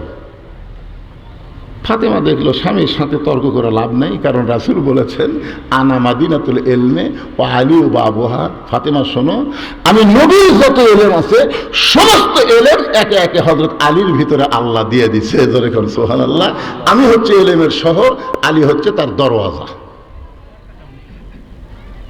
তখন হযরত আলী ফজরের নামাজ দেখার জন্য বাইরে ঘুরতেছে। সমস্ত সাহাবারা মসজিদ নববীর মধ্যে ঢুকে নামাজ শুরু করে দিয়েছে। হযরত আলী বাহির থেকে দেখতে দেখতে হঠাৎ দেখতে পায় বারান্দায় আবু যর গিফারি ফজরের 2 রাকাত সুন্নত নামাজ পড়তেছে। আল্লাহর বান্দা হযরত আলীর সবচাইতে নিকটতম বন্ধুর নাম কি? হ্যাঁ, এটা খেয়াল করবেন। আবু যর গিফারি হচ্ছেন সবচাইতে আপন নিকটতম বন্ধু।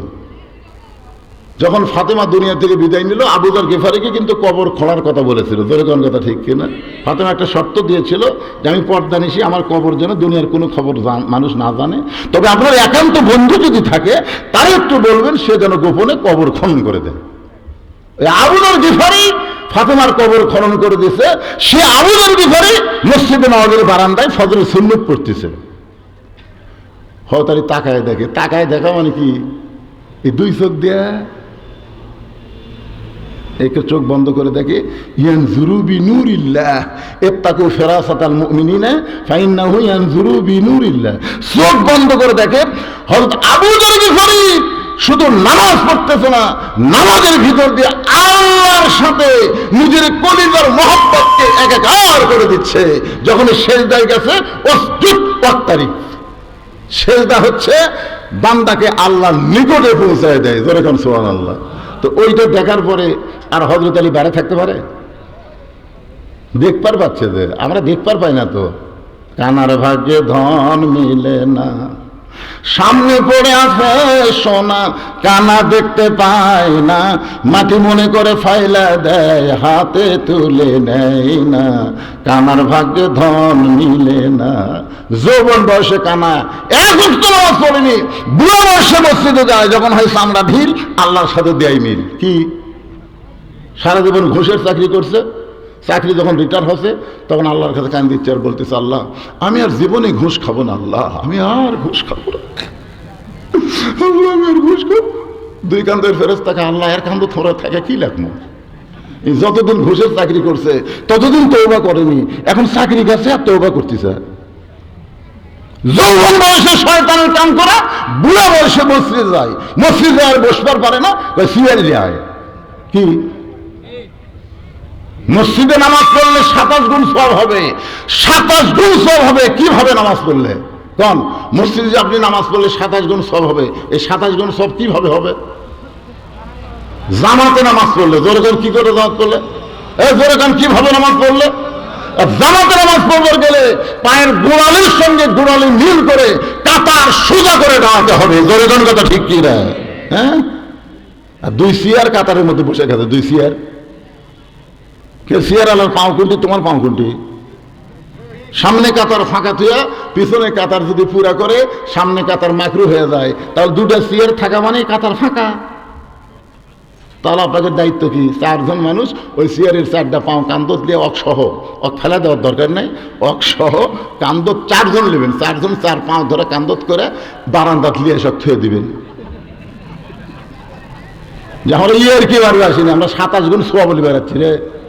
তোর কারণে আমাদের জামাত দেখা হবে, পায়ের গোড়ালির সঙ্গে গোড়া লাগবে।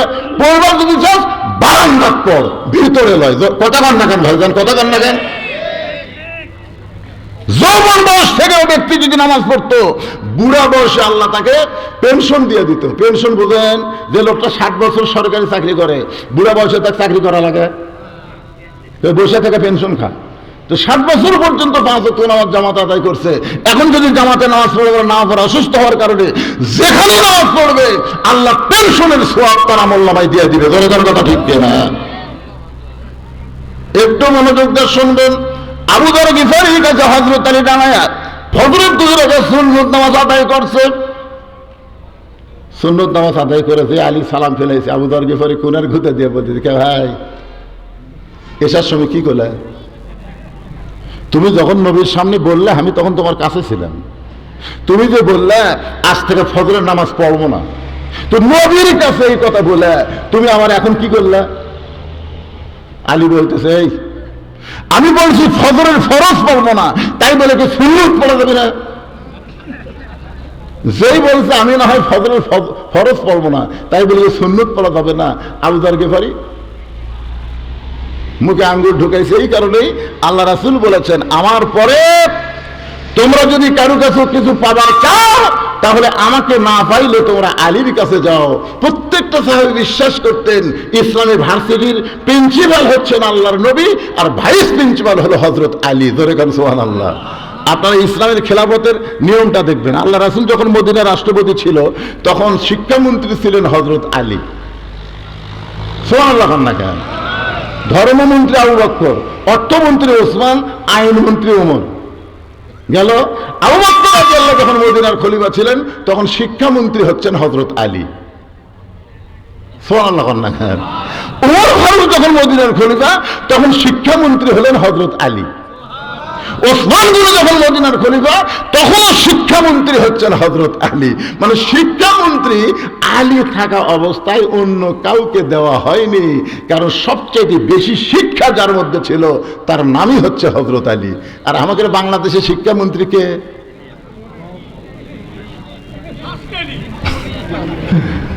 এই জন্যই তো আকডম বাগডম ঘোড়াডম সাজে ঢাক ঢোলক ঝাঁঝর বাজে ব্যস্তে ব্যস্তে চললো ঢুলি ঢুলি গেল কমলা ফুলি। এই শালা মিথ্যা শিক্ষা দিয়ে মাস গেলে 50,000 টাকা বেতন গুনে নেয়। আর জালিকাল কিতাবুল আরাইভাবে হুদালিল মুত্তাকিন এই হাফেজি মাদ্রাসা শিক্ষা দিয়ে মাস গেলে কেশিয়ারের দিকে তাকা থাকে। চাচা 30 দিন ইন্নাল্লাহ মা সাবিরিন, ধৈর্যশীলদের সঙ্গে আল্লাহ থাকে। ও তো খাই খাই করতে পারে। হায় হায় রে, মাস গেলে 10,000 টাকা হাতিয়ে দেয়, তাও আবার খাই খাই। কি ভাই রে, দোয়া করেন। সব কথা হলো শেষ। আগামীতে দেখবো কোরআনের বাংলাদেশ। কোরআন দিয়ে যখন বাংলাদেশ চলবে প্রত্যেকটা প্রাইমারিকে হাফিজের মাদ্রাসা বানানো হবে। জোরে গর্বে না ঢুকছে না? খায়রুকুম মান তাআল্লামাল কুরআন ওয়া আল্লামা। ওই ব্যক্তি সবচাইতে দামি সম্মানী যে কোরআন শিখেছে অপরকে কোরআনের শিক্ষা দেয়। মিথ্যা শিক্ষা দিয়ে তোমরা মাস গেলে 50,000 টাকা বেতন পাও, আর আল্লাহর কোরআনের সুন্দর শিক্ষা দিয়ে তাদের বেতন নাই কেন? একজন কত ঠিক, বাদ বাকি কি ব্যাঠিক? খালি মরে দেখেন। আপনার বেটা যদি কবরের পাশে দেয় বলে আইরে আইটি নায়ে ভরা দিয়ে নালে গেল বোয়াল মাসে তাই না দেখা বদর নাচে। রাস্তায় আল্লাহ উনি বাপের কবরের পাশে কি করতে চায়? যেটা পড়িছে সেটাই পড়তেছে, যেটা পড়িছে সেটাই পড়তেছে। আর যদি আপনার বাচ্চা আপনি মরে যাওয়ার পরে কবরের পাশে গিয়ে সূরা ফাতিহা তেলাওয়াত করে, সূরা ইখলাস তেলাওয়াত করে, দরুদ শরীফ তেলাওয়াত করে, আস্তাগফিরুল্লাহ তেলাওয়াত করে, যদি চোখের পানি বের করে বলে রব্বানা যালামনা রব্বিরহামহুমা কামা রব্বায়ানি সগীরা, ফেরেশতা বলে আল্লাহ কি করব? আল্লাহ বলে কবরের মধ্যে দেহ থাকবে, আর পাখিটাকে আমি আল্লাহ ওই সন্তানের দোয়ার কারণে ইল্লিন নামক জান্নাতের বাগানে রেখে দিলাম। শিক্ষামন্ত্রী হযরত আলী, একটু মনোযোগ দিয়ে শুনবেন। বিরক্ত হচ্ছেন? আবু যার গিফারি মুখে আঙ্গুল দিছে, বাবা আর কোনো কথা বলা লাভ নেই, কি বলতে কি ভুল হয়। কারণ আল্লাহ রাসূল দুনিয়া থেকে বিদায় নেওয়ার পরে প্রত্যেকটা সাহাবী হযরত আলীকে ওস্তাদের মতন সম্মান করতেন। আপনারা বলেন তো ইসলামে ওস্তাদের সম্মান কম না বেশি? একেবারে মুরব্বীকে রাগ করে গেল নাকি ওটা? হ্যাঁ আচ্ছা ঠিক আছে, যান, আবার আশা লাগবে কিন্তু না, খুব ভালোই লাগতেছে। একটা দৃষ্টান্ত শোনেন। নাম হলো নোমান ইবনে সাবেত, মাদ্রাসাত পড়ে। নাম কি? নোমান ইবনে সাবেত মাদ্রাসাত পড়ে, মরুভূমির দেশে মাদ্রাসা। ওস্তাদ একদিন নোমানের পায়ের দিকে তাকে জুতে নেই। ওস্তাদ কয়েক রোদের ভিতরে মরুভূমির বাইরে যেন উত্তপ্ত হয়ে যায়, খালি পায়ে যাওয়া আসা করে। সেই মাদ্রাসা ছুটি হলে তুই আমার কামরায় যাস তো। মাদ্রাসা যেই ছুটি হচ্ছে নোমান ইবনে সাবেত হুজুরের কামরায়, হুজুর চৌকির তল থেকে একটা পুরাতন জুতা বের করে বলতেছে, এই জুতা আগে আমি পাঁয়ত দিতাম বাবা, আর আমি পাঁয়ত দেই না, এটা তোরে দিয়ে দিলাম, এটা পাঁয়ত দিয়ে যাওয়া আসা করবো, তাও ওই উত্তপ্ত বালিকার তাপ তোর পাঁয়ের তালুজ লাগবে না। ওস্তাদ নোমান ইবনে সাবেতকে পুরাতন কাফের জুতা দেওয়াতে নোমান ইবনে সাবেত জুতা দুইটা হাতের মধ্যে নিয়ে যায় আর চিন্তা করে, যেই জুতা হুজুর পায়ে দিছে সেই জুতা যদি আমি পাওয়াত দেই তাহলে হুজুরের সামনে বেয়াদবি হবে। ইসলামে ওস্তাদের সম্মান আছে, আছে না নাই? বাড়িতে গিয়ে জুতা দুইটা পরিষ্কার করে ওই জুতার কাপড় খুলে নোমান ইবনে সাবেত মাথার টুপি বানাইছে। পরদিন সেই টুপি মাথার দিয়ে মাথার সাথে আল্লাহর কোরআন শরীফ বুকের মধ্যে নিয়ে ওস্তাদ খালি পায়ের দিকে তাকায়, কে রে আমার পুরাতন জুতা দেখে তুই ফেলে দিস, আমার পুরাতন জুতা দেখে তুই ঘৃণা করে পাওয়ার দেশ নি। মনে মনে জবান খুলে বলে, নোমান মাদ্রাসা ছুটি হলে তুই আমার কামরাত যাবি। যে মাদ্রাসা ছুটি হয়েছে নোমান ইবনে সাবেত কামরায় ঘরের মধ্যে ঢোকার সঙ্গে সঙ্গে চামড়ার চাবুক দিয়া পিটন শুরু। মারতে মারতে মারতে নোমানের চামড়া কাইটে রক্ত দিয়ে জামা ভিজে যায়।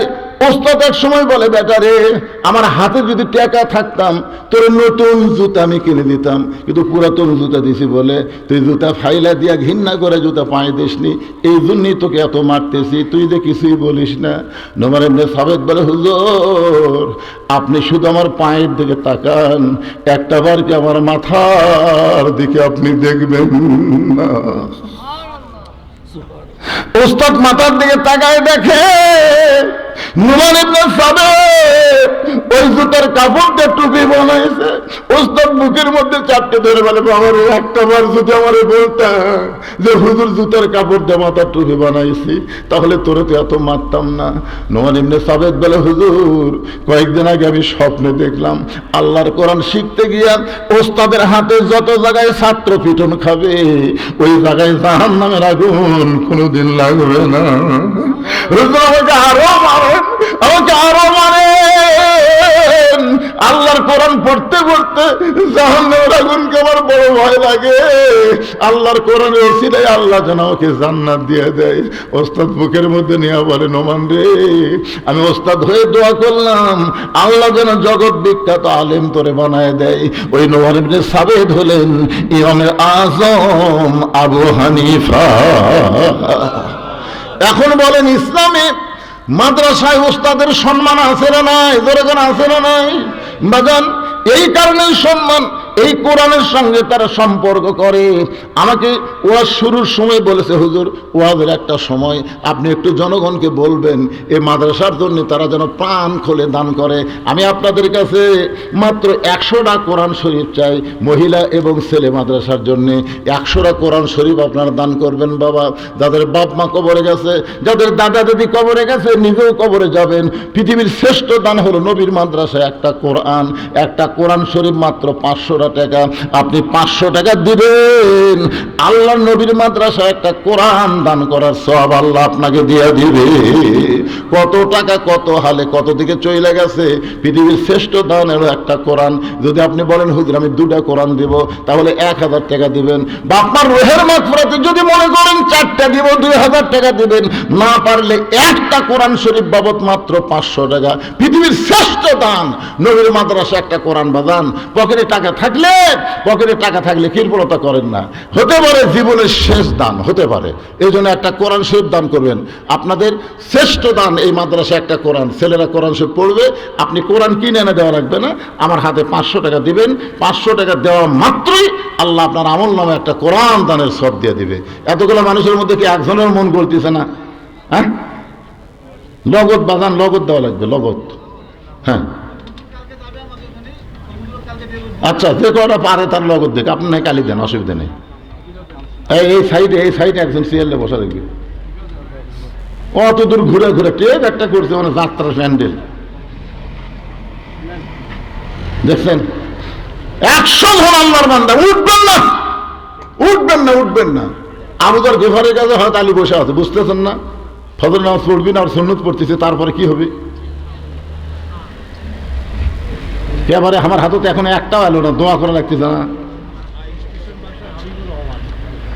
এই তো মাশাআল্লাহ, স্টেশন মাস্টার হাবিবুর রহমান কোরআন শরীফ বাবদ সর্বপ্রথম 500 টাকা দান করেছে। আল্লাহ দানকে কবুল করেন। আর একজন আল্লাহর বান্দার নাম কয়নি, হানিফের আবু হানিফার নাম হচ্ছিল। আল্লাহ হানিফ নামে একজন আল্লাহর বান্দা কোরআন শরীফ বাবদ 500 টাকা দান করেছে, আল্লাহ দানকে কবুল করেন। আর একজন আল্লাহর বান্দা কোরআন শরীফ বাবদ 500 টাকা দান করেছে। উঠবেন না ভাইজান, আপনারা দেখেন দেখেন, দেখাও সব রে, উঠবেন কেন? এতক্ষণ ওয়াজ করলাম, একজনও লড়াচড়া করেননি, একটু দেখেন তো, দেখেন 100টা কোরআন শরীফ দেয় কিনা। আমার মা বোনদের কাছে যাবেন, দেখবেন মা এরা খালি খুশি হয়ে দান করবে। আল্লাহ তোমার একজন বান্দা কোরআন শরীফ বাবদ 500 টাকা দান করেছে, আল্লাহ দানকে কবুল করেন। আর একজন কোরআন শরীফ বাবদ এবার 400 দিল, কেন আর 100 নাই? এই 400 রেখে দিয়ে গেল রে। আচ্ছা ঠিক আছে, আপনি 200 দেন, 300 দেন, 100 দেন, এগুলো হচ্ছে দান। 400 টাকা দান আর 500 দিলেই কোরআন। একটা কোরআন শরীফ পৃথিবীর শ্রেষ্ঠ দান। জি আল্লাহ তোমার একজন বান্দা কোরআন শরীফ বাবদ পিন্টু কি দিছে 500 টাকা দান করেছে। পিন্টু কোরআন শরীফ বাবদ আল্লাহ দানকে কবুল করেন। মায়ের নামে কে এনে দিল? হ্যাঁ রয়েল, নামি রয়েল। রয়েল 2টা কোরআন শরীফ বাবদ 1000 টাকা দান করেছে। আল্লাহ রয়েলের দানকে আল্লাহ আপনি কবুল করেন। আল্লাহ নেক নিয়ত নেগেছে পড়া আল্লাহুম্মা আমিন। মামুন মামুন কোরআন শরীফ বাবদ 500 টাকা। কিন্তু ঢাকার মোড়ের লোকের হাতের টাকা নাই নাকি রে? ঢাকার মোড় কি নাম তো, ঢাকার মোড়। আব্দুল বাড়ি একটা, হ্যাঁ এই আরেকজন আল্লাহর মামুন বান্দা কোরআন শরীফ বাবদ 500। আব্দুল বাড়ি কোরআন বাবদ 500। আরেকজন নাম দান 500। আল্লাহ দানকে কবুল কর আল্লাহুম্মা আমিন। বাপ্পি কোরআন শরীফ বাবদ 500 টাকা দান করছে। মেয়েদের মধ্যে কোরআন শরীফ দেয়, আপনাদের বিশ্বস্ত লোক আছে ওটি, খালি বাপের জন্য মায়ের জন্য একটা কোরআন শরীফ দান করেন মা, আল্লাহ বাপ্পার কবরকে জান্নাত বানাই দিবে। ভাইরে আপনাদের কাছে কি টাকা নাই? টাকা থাকলে দাবি আছে, কখনো টাকাতে একটা কোরআন শরীফ দান করতেছেন না। আগামীকাল উষ্টা খেয়ে পড়বেন, হাসপাতালে যাওয়া লাগবে, 1000 টাকা খরচ হবে, তখন কি করবেন? আর সদকা তো তারুদ্দুল বালা, দান সদকা করলে আল্লাহ বালা মুসিবত সব দূর করে দেয়। 1 মণ 2 মণ ধান দেন, যে হুজুর আমরা মাদ্রাসায় টাকা আনতে পারিনি, ধান কাটতেছি। এদের বৈশাখ মাসে দেখতেছেন না কি হারে শিল পড়তেছে, কুমিল্লায় সে হারে শিল পড়ছে, একটা শিল আদেশের করে। এদিকে ইরির ধান আপনারা লাগাননি তো লেখে দেন না কেন? 2-1 মণ ধান লেখে দেন, যে হুজুর আমার আবাদ হলে আমি 1 মণ ধান দেবো। কোরআন শরীফ যদি নগদ দিবেন না পারেন, বাকি লেখে দেন যে হুজুর আমি 2টা কোরআন শরীফ বাবদ 500 টাকা দান করবো, 1000 টাকা দান করবো, লেখে দেন।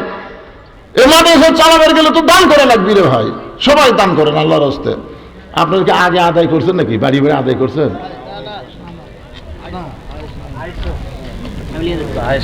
এই দেখেন মাশাআল্লাহ, মেয়েদের মধ্যে পাওয়া গেছে, তার নাম দেখছেন আয়েশা। নবীর আদরের বিবির নাম হলো আয়েশা।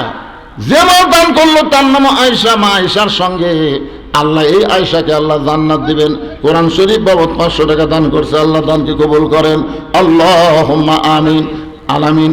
আল্লাহ কোরআন শরীফ বাবদ 500 টাকা দান করছে, আল্লাহ দানকে কবুল করেন আল্লাহুম্মা আমিন। ভাইজান এই মাদ্রাসার বাচ্চারা, এই আমার জামাই একসময় ব্যাগ দিয়ে পাঠাচ্ছিল, শ্বশুর আর একবার দিবে। যে গায়ে দুধ একবারে হয় না তাকে 2 বানান দেওয়া লাগে। 2 বানান বোঝেন? একবারে হয় না, আবার বাসুর ছেড়েতে ফটকট টানতে আবার ঝটঝট করে।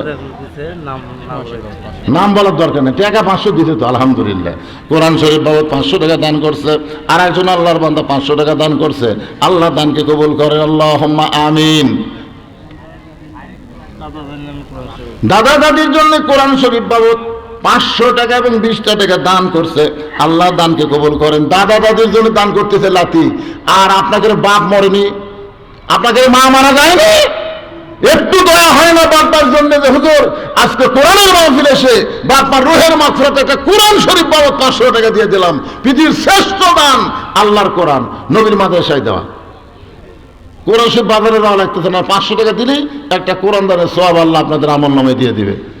এই মাদ্রাসার বাচ্চারা ভিতরে যাও, 10 টাকা 20 টাকা 50 টাকা 100 টাকা যে যা পারবে যাও যাও যাও ভিতরে যাও। এই মাদ্রাসার বাচ্চারা কোথায় রে? এক বাচ্চা এক ব্যাগ লেবু ঘুরতেছে। সবাই দেন, সবাই দেন, জীবনের শেষ দান মনে করে দেন। যে মনে করেন আর হয়তো আমার জীবনে দান করার সুযোগ নাই, এটাই হলো আমার শেষ দান, এই মনে করে দেন। দেন দেন, সবাই দেন বাবা, সবাই দেন। জিকির করেন লা ইলাহা ইল্লাল্লাহ, লা ইলাহা ইল্লাল্লাহ, লিল্লাহি তাকবীর। মেহেদি হাসান মায়ের জন্য 10টা কোরআন শরীফ বাবদ 5000 টাকা দিয়ে বলেন মারহাবা। আচ্ছা, এরকম 5,000 10,000 টাকা দান করার লোক আছে? আচ্ছা আচ্ছা বললেই হবে। কোরআন শরীফ চাচ্ছে তাই চাতে না। এই মাদ্রাসার সভাপতি, সেক্রেটারি, কেশিয়ার, সদস্যরা দান করছে সব। এই মাদ্রাসার কমিটি নাই, কমিটি নাই সভাপতি করছেন। করছে। ও কমিটি বলে নাই, পিছন থেকে এখন হচ্ছে কমিটি নেই।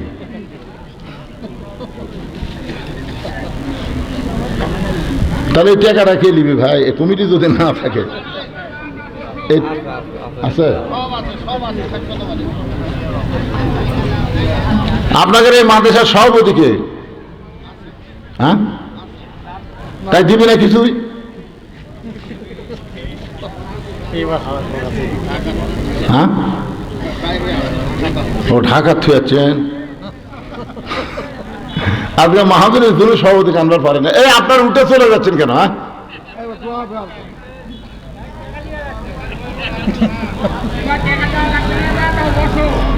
হায় হায়, টাকা দেওয়ার কথা শুনলে শোনেন, অনেক ধান দেখতে পাবেন, অনেক ধান। সবগুলো ধান না বাজান, ধানের মতোই ঢপ, ধানের মতোই ঢপ। এত ধান, এত ধান, কই বাতাস দে। তখন বড় একটা ফ্যান নামিয়েছে, এখন দেখছেন ধান সাইজ করার একটা ফ্যান নামেনি। ফ্যানের কাছে এরকম যখন ধরতেছে তখন ধানের মতোই ঢপ বাড়ে, উড়ে উড়ে চলে যায়, উড়ে উড়ে চলে যায়। তার মানে কি ওটা পাতান রে, চিটা পাতান। চিটা পাতান কোনো সময় ধানের সাথে থাকতে পারে না। যখন মাদ্রাসার কালেকশন শুরু হয়, এই চিটা পাতানগুলা উড়ে যায়, উড়ে যায়। এই আর ওয়াজি হবে না কিসের? মাদ্রাসা টিকায় রাখতে হবে, টিকায় রাখতে হবে। কারণ মাদ্রাসা তো সরকারি টিকাবে না, আপনাকেও টিকে রাখার লাগবে, বুঝলেন না? আপনাদের মতন আল্লাহওয়ালা মানুষ আছে বলে এখনো মাদ্রাসা টিকে আছে। সবাই একটু জিকির করেন, আমি আবার আলোচনায় ফিরে আসতেছি। লা ইলাহা ইল্লাল্লাহ, লা ইলাহা ইল্লাল্লাহ, লা ইলাহা ইল্লাল্লাহ, লা ইলাহা ইল্লাল্লাহ, লা ইলাহা ইল্লাল্লাহ, লা ইলাহা, লা ইলাহা ইল্লাল্লাহ, মুহাম্মাদুর রাসূলুল্লাহ সাল্লাল্লাহু আলাইহি সাল্লাম। হযরত আলী বলতে, আবু যর, আমি এশার নামাজ সময় নবীকে বলেছি আমি ফজরের নামাজ পড়বো না, তাই বলে কি ফজরের সুন্নত পড়া যাবে না? সঙ্গে সঙ্গে আবু যর মুখে আঙ্গুল দিছে যে শিক্ষিত মানুষের সঙ্গে তর্ক করা যাবে? যাবে নাকি? হযরত আলী সম্পর্কে রাসূল বলেছেন, আনা মাদিনাতুল ইলমি ওয়া আলী ওয়া বাবুহা। তিনি কত বড় শিক্ষিত ছিলেন।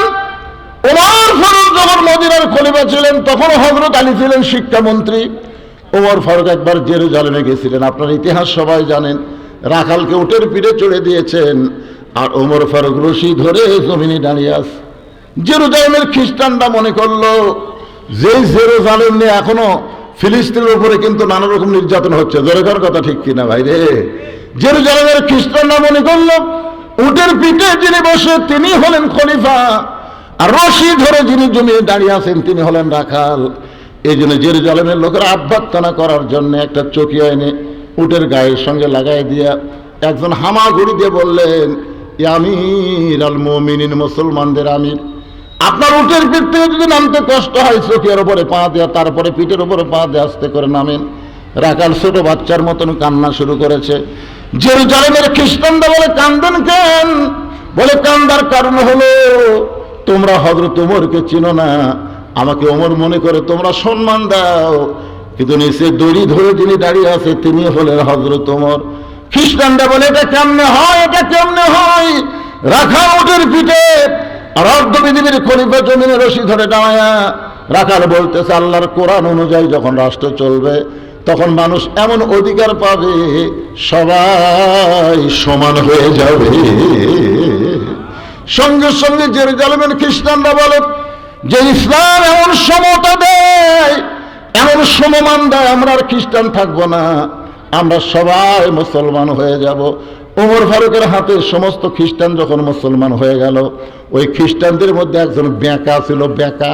ওই বেঁকা খ্রিস্টান পাদ্রীর কাছে গিয়ে বলতেছে, আপনি তো দরবার গরম করতেছেন, আপনি ঘরের মধ্যে জিকির মারতেছেন, কিন্তু মদিনার ওমর এসে সব খ্রিস্টানকে মুসলমান বানায় গেছে, পাদ্রী দৌড়ে এসে ওমরকে বললেন, ওমর আমিও মুসলমান হবার চাই। ওমর ফারুক বললেন, আপনি খ্রিস্টান ধর্মযাজক, আপনি মুসলমান হলে তো আলহামদুলিল্লাহ। বলে, আমি মুসলমান হওয়ার আগে তোমাকে 4টা প্রশ্ন করব, উত্তর দেওয়ার পারলে মুসলমান, না হলে মুসলমান হব না। ওমর ফারুক বলে, পাদ্রী কি 4টা প্রশ্ন করবা? বলে, 1 নম্বর প্রশ্ন হলো, পৃথিবীর এমন কোন জায়গা সূর্যের আলো একবার পড়েছে কিয়ামত পর্যন্ত ওই জায়গায় সূর্যের আলো পড়বে না? আমার 2 নম্বর প্রশ্ন হলো, পৃথিবীর এমন কোন কারাগার কয়েদি নিঃশ্বাস নেবার পারে না, এরপরেও কয়েদি জীবিত থাকে? আমার 3 নম্বর প্রশ্ন হলো, এমন কোন কবরটাও জীবিত, লাশটাও জীবিত? আমার 4 নম্বর প্রশ্ন হলো, পৃথিবীর এমন কোন 2 ভাই একই সঙ্গে জন্মগ্রহণ করেছে, আবার বহু বছর পরে একই সঙ্গে 2 ভাই মৃত্যুবরণ করেছে, কিন্তু এক ভাইয়ের চাইতে এক ভাই 100 বছরের বড়, এই 2টা ভাইয়ের নাম বলা লাগবে। ওমর ফারুক বলে, পাদ্রী রে, এমন প্রশ্ন আমি জীবনে শুনি নাই, তাহলে উত্তর কেমনে দেব? পাদ্রী বলতেছে, তাহলে আমি মুসলমান হতে পারলাম না। ওমর ফারুক যখন জেরুজালেম থেকে মদিনাত আসলেন, শিক্ষামন্ত্রী আলীর সঙ্গে তার দেখা হয়ে গেল। আলী বলতেছে, আমিরুল মুমিনিন, জেরুজালেমের খবর কি? বলে, খবর খুবই ভালো, শত শত খ্রিস্টান মুসলমান হয়ে গেল, কিন্তু একটা পাদ্রী মুসলমান হতে পারলো না। বলে, পাদ্রী কেন মুসলমান হইল না? বলে, আমাকে 4টা প্রশ্ন করেছে, উত্তর দিবার পারলে মুসলমান হতো, কিন্তু আমি উত্তর দিবার পারি নাই। আলী বলতেছেন, কি প্রশ্ন করেছে? বলে, 1 নম্বর প্রশ্ন হলো, পৃথিবীর এমন কোন জায়গা সূর্যের আলো একবার পড়েছে কিয়ামত পর্যন্ত পড়বে না, ওই জায়গার নাম কি? আলী মুস্কি মুস্কি হাসে আর বলে, আপনি কেন বলতে পারলেন না? মুসা আলাইহিস সালাম যখন সাগর পাড়ি দিচ্ছিল, এমন সময় সাগর রাস্তা হয়ে গেল, ওই সময় সূর্যের আলো সাগরের তলায় গিয়ে পড়ল। যখন ফেরাউন সাগর পাড়ি দেওয়ার চাইল, ওই যে সাগর একত্র হয়ে গেল, কিয়ামত পর্যন্ত ওই জায়গায় সূর্যের আলো আর কোনোদিন পড়বে না। ওমর ফারুক চমকে বলে, আলী, পৃথিবীর এমন কোন কারাগার কয়েদি নিঃশ্বাস নেবার পারে না তারপরে জীবিত থাকে? আলী বলতেছে, মায়ের উদর, সন্তান নিঃশ্বাস নেবার পারে না, এরপরেও আল্লাহ সন্তানকে জীবিত রাখে। আলী রে, 3 নম্বর প্রশ্ন করেছে, কবরও জীবিত, লাশটাও জীবিত। আলী বলতেছে, কবর হলো মাছ, আর লাশটার নাম হলো ইউনূস আলাইহিস সালাম। বাংলাদেশের যিনি ক্ষমতার চেয়ারে বসে আছেন, তার নাম কি? ইউনূস নবীরে খাইল মাছেতে গিলিয়া, ফেরেশতা পাঠাইলেন আল্লাহ ইসমে আজম দিয়া, দমে দমে সে হরদম পড়ে সে ইসমে আজম, মাছেরই উদর হইতে বাঁচাইলা প্রাণ। ইউনূস যখন ক্ষমতা বসলো, তখন ভারত মনে করলো হাসিনা তো বাংলাদেশ আমাকে গোলাম বানাতে গেছে রে। কিন্তু এই মরদ প্রথম খুবই হুমকি ধমকি দিল না? কারণ ভারত দিল কি দিল না? পেঁয়াজ বন্ধ করে দেব, আলু বন্ধ করে দেব, চিনি বন্ধ করে দেব। ইউনূস কই, দে দে। ওরা সব বন্ধ করে দিয়ে ওরা এখন কাঁদতেছে, ভিসা বন্ধ করে দিয়ে ভারতের ব্যবসা হচ্ছে না, কোনো কিছু হচ্ছে না। বাইরে পশ্চিমবঙ্গের লোকেরা মাঝে মধ্যে সামনে ইউনূস একেবারে মুদি বুড়া আঙুল দেখাচ্ছে, দেখ তোর ভারত আমার দরকার না, আমি চীনত যাই। চীনত যায় ভাই, যে 30টা প্রকল্প বাঁধ লিয়াচ্ছে, এত কিছু লিয়াচ্ছে, বলছেন ভারতের মোদি গলা থাকবে। আবার লালমনিরহাটে এমন একটা বিমানবন্দর তৈরি করতেছে, বুঝলেন, ভারত গ্রাস করতে, ভারতের যে 7 সিস্টার আছে ওটা সাইজ করতে বাংলাদেশের 1 দিনও লাগবে না। সুবহানাল্লাহ কান্না কেন?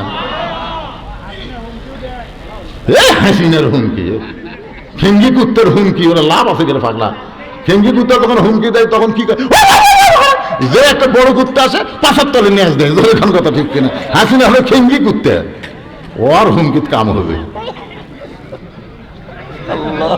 কি মনে করতেছেন ইউনূস সরকার আসার পরে দেশের উন্নতি হচ্ছে না অবনতি হচ্ছে?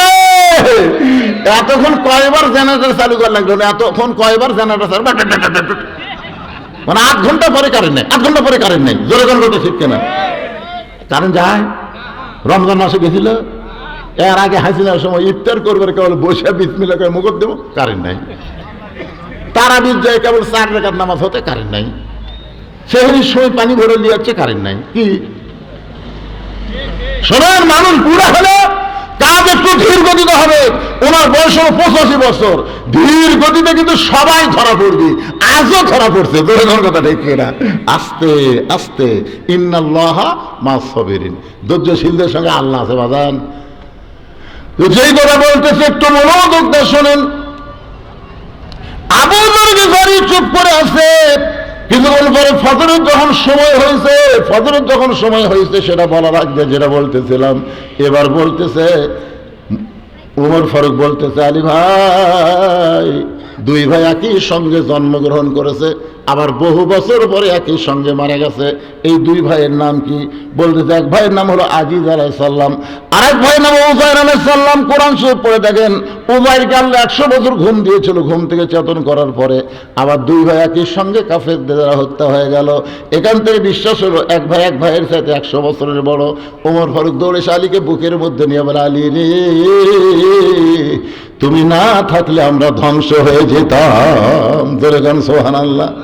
সেই হযরত আলী যে মাত্র বেলাল আকামত শুরু করেছে, কদ কামাতিস সালাহ, সঙ্গে সঙ্গে হযরত আলী মাসে দৌড়, এক দৌড়ে গিয়ে প্রথম কাতারে আবু বকর আর ওমর যে খাড়া আছে ওই কাতারের মধ্যে দুই হাত ঢুকে দিয়ে চাড়া দিয়ে ভিতরে ঢুকে আল্লাহু আকবার।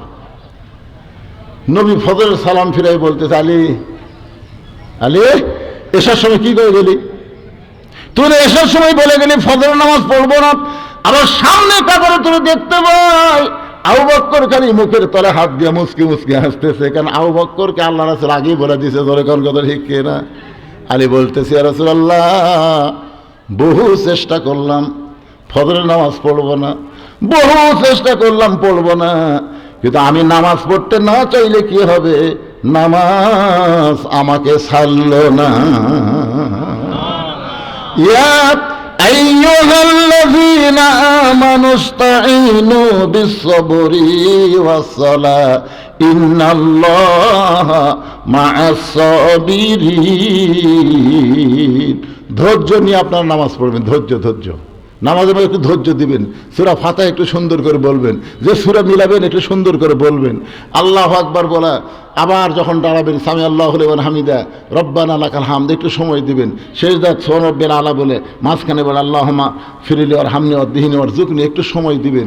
এভাবে ধীরে সুস্থে সুন্দর করে রুকু সেজদা বিশিষ্ট নামাজ আদায় করলে সেই নামাজই হবে ইয়াকা নাবুদু ওয়া ইয়াকা নাস্তাইন। আমরা যা চাই কিছুই চাই না, আল্লাহ তোমার হেদায়েত চাই, আর হেদায়েতের বিনিময়ে তুমি আমাকে হয়ে যাও, তুমি আমাকে হলে তুমি কি দিবা দাও। যেরকম সুবহানাল্লাহ। আল্লাহ আমাদের সবাইকে কবুল করুক, ফজরের নামাজ জামাতে আদায় করার তৌফিক দান করুন। সকলে ইস্তিগফার পড়ে এখনই মোনাজাত হবে, আস্তাগফিরুল্লাহ রব্বি মিন কুল্লি জামবি ওয়া তুবু ইলাই, আস্তাগফিরুল্লাহ রব্বি মিন কুল্লি জামবি ওয়া তুবু ইলাই, লা হাওলা ওয়ালা কুওয়াতা ইল্লা বিল্লাহিল আলিয়্যিল আযীম। ভাইজান কিছু বলবেন আপনি? আল্লাহুম্মা আমিন।